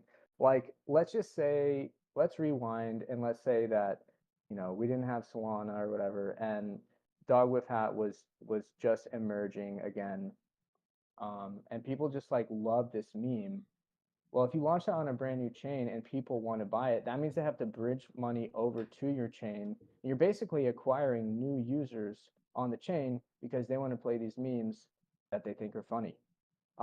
So yeah, like I guess I can understand why people building more hardcore project in the space feel a little bit salty when a meme coin like 100x's their market cap overnight, because it's just a dog with a hat and they've been grinding for years and years and years. But I don't know. Thanks for playing, I guess.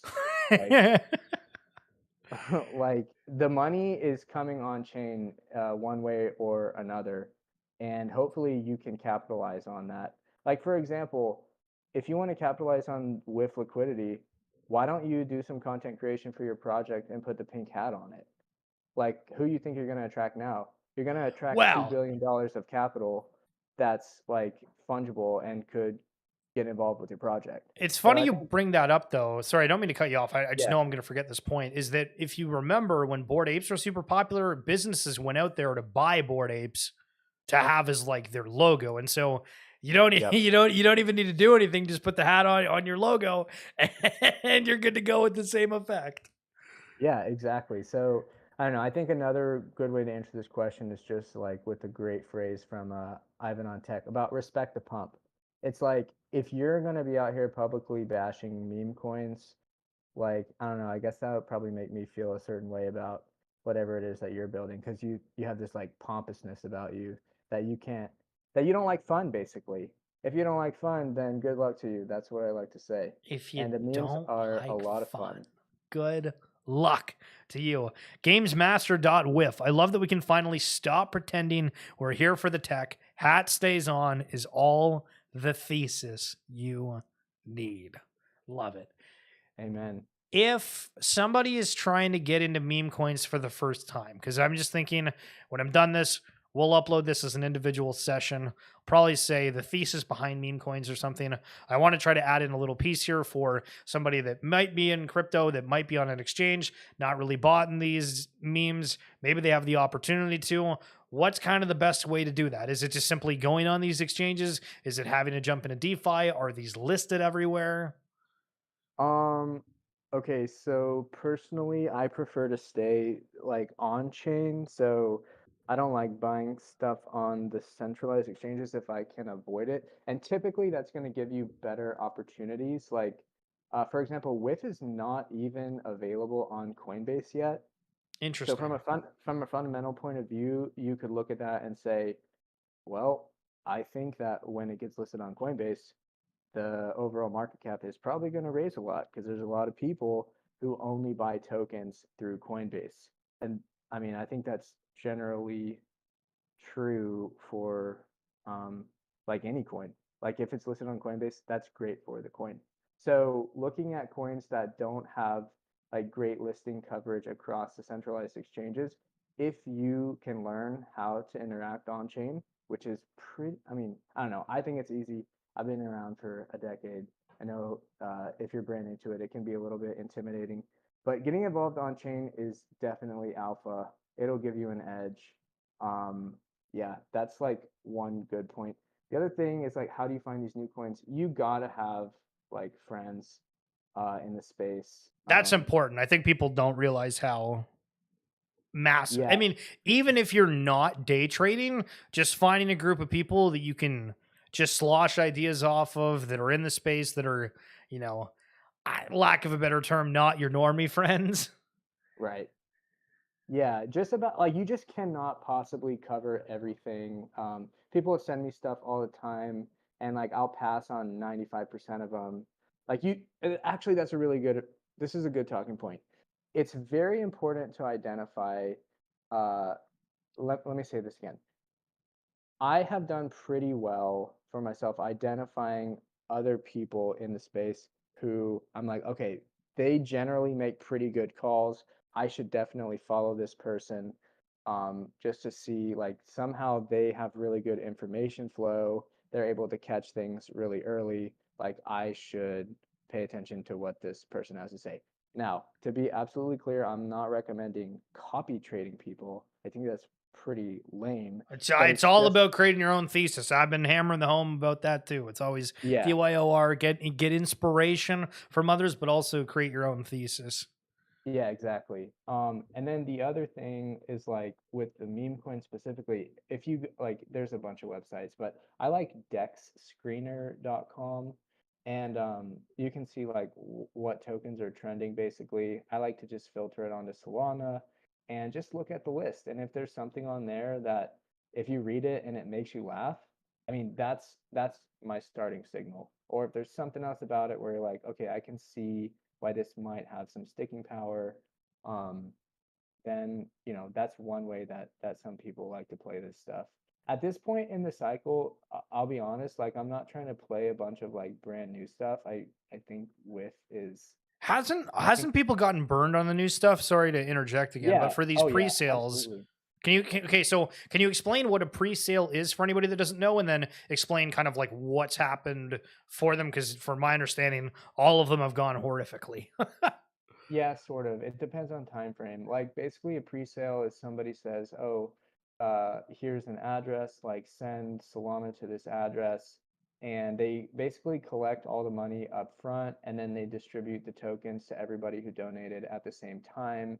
And like the idea, like you can either do a capped pre-sale or an uncapped pre-sale. What that means is it's like if it's capped, let's say you're only going to accept like $10 million and then no new um, Solana is going to be accepted onto this pre-sale.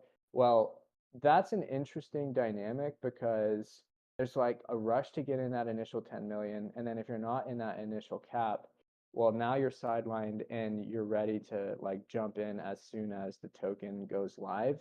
So what that does is it basically pumps the token straight out of the gate if it's been marketed, with any degree of hype that people actually enjoy watching.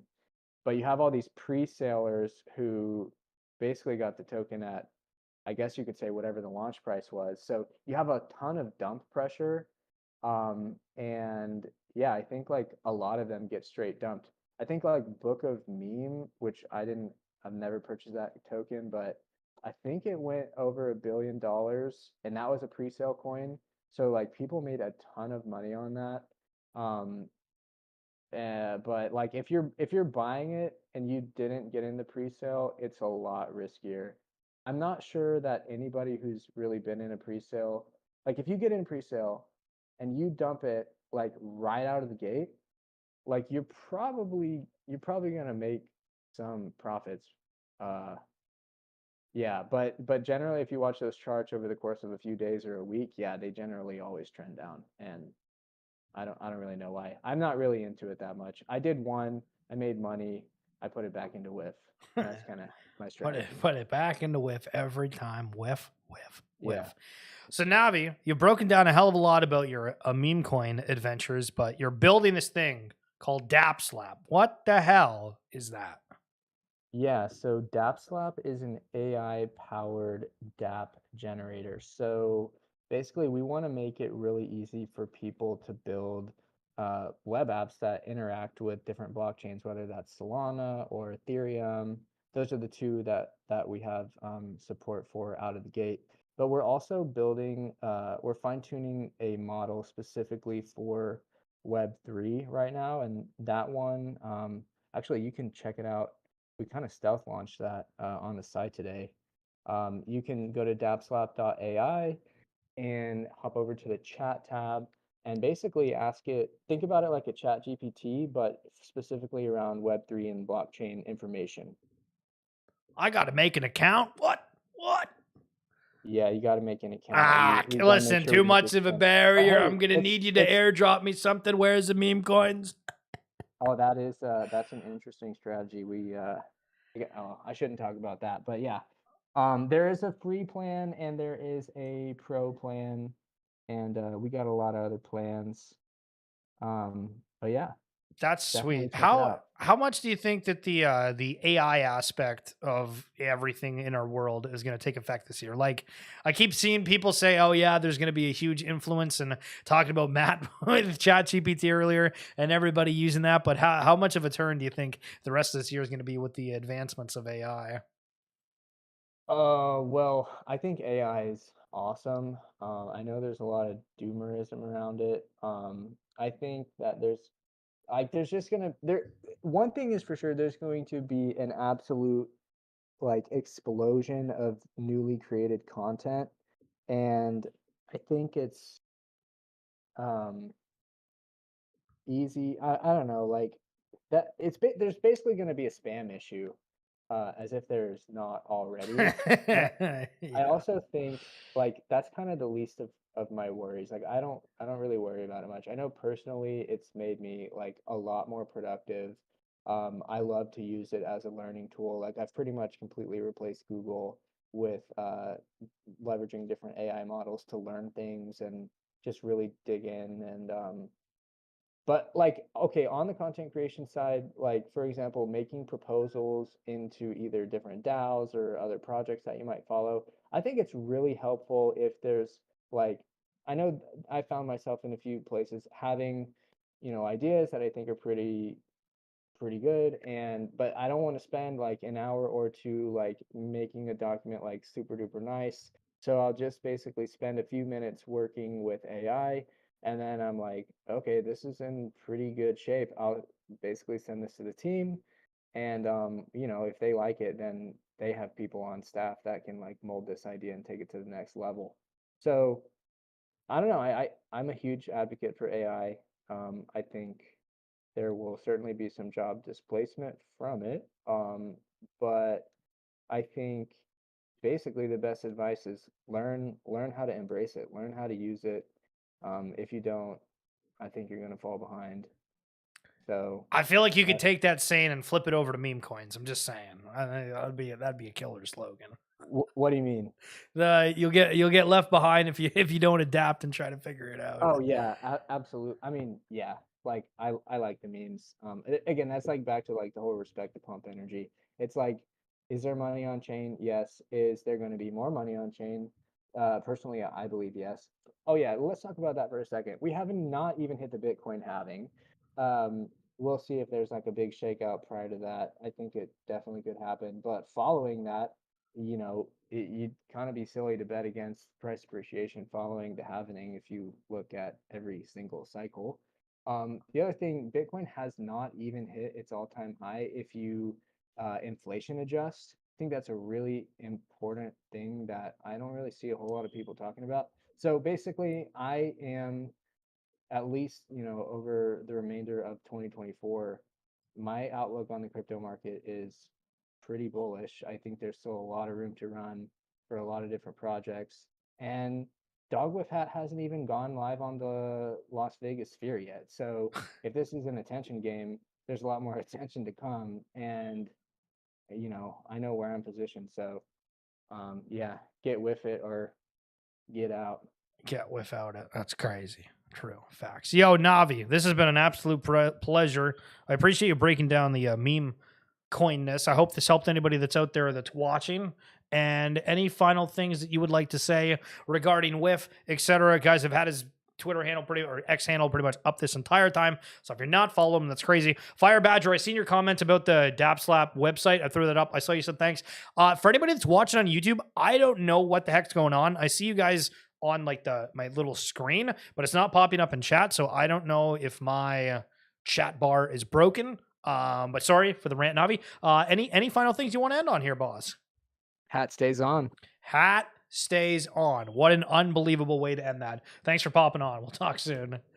Thanks, Schiller. See ya. Base. All right, that's it. We're done. We're out. The weekend is here. I hope you guys enjoyed this edition of XFeed. Doing something special on these Fridays. Hopefully you guys like it. If you can drop me a like, that'd be amazing. If you're wanting to support the stream at all on YouTube, we do have the subscription for $2.99 a month. It's just on the join tab next to my name. And then on Twitch, if you'd like to subscribe, you are thanked for doing so, if that is the case. Aha! Enjoy your weekend. Thanks so much, guys. We'll talk soon. Peace!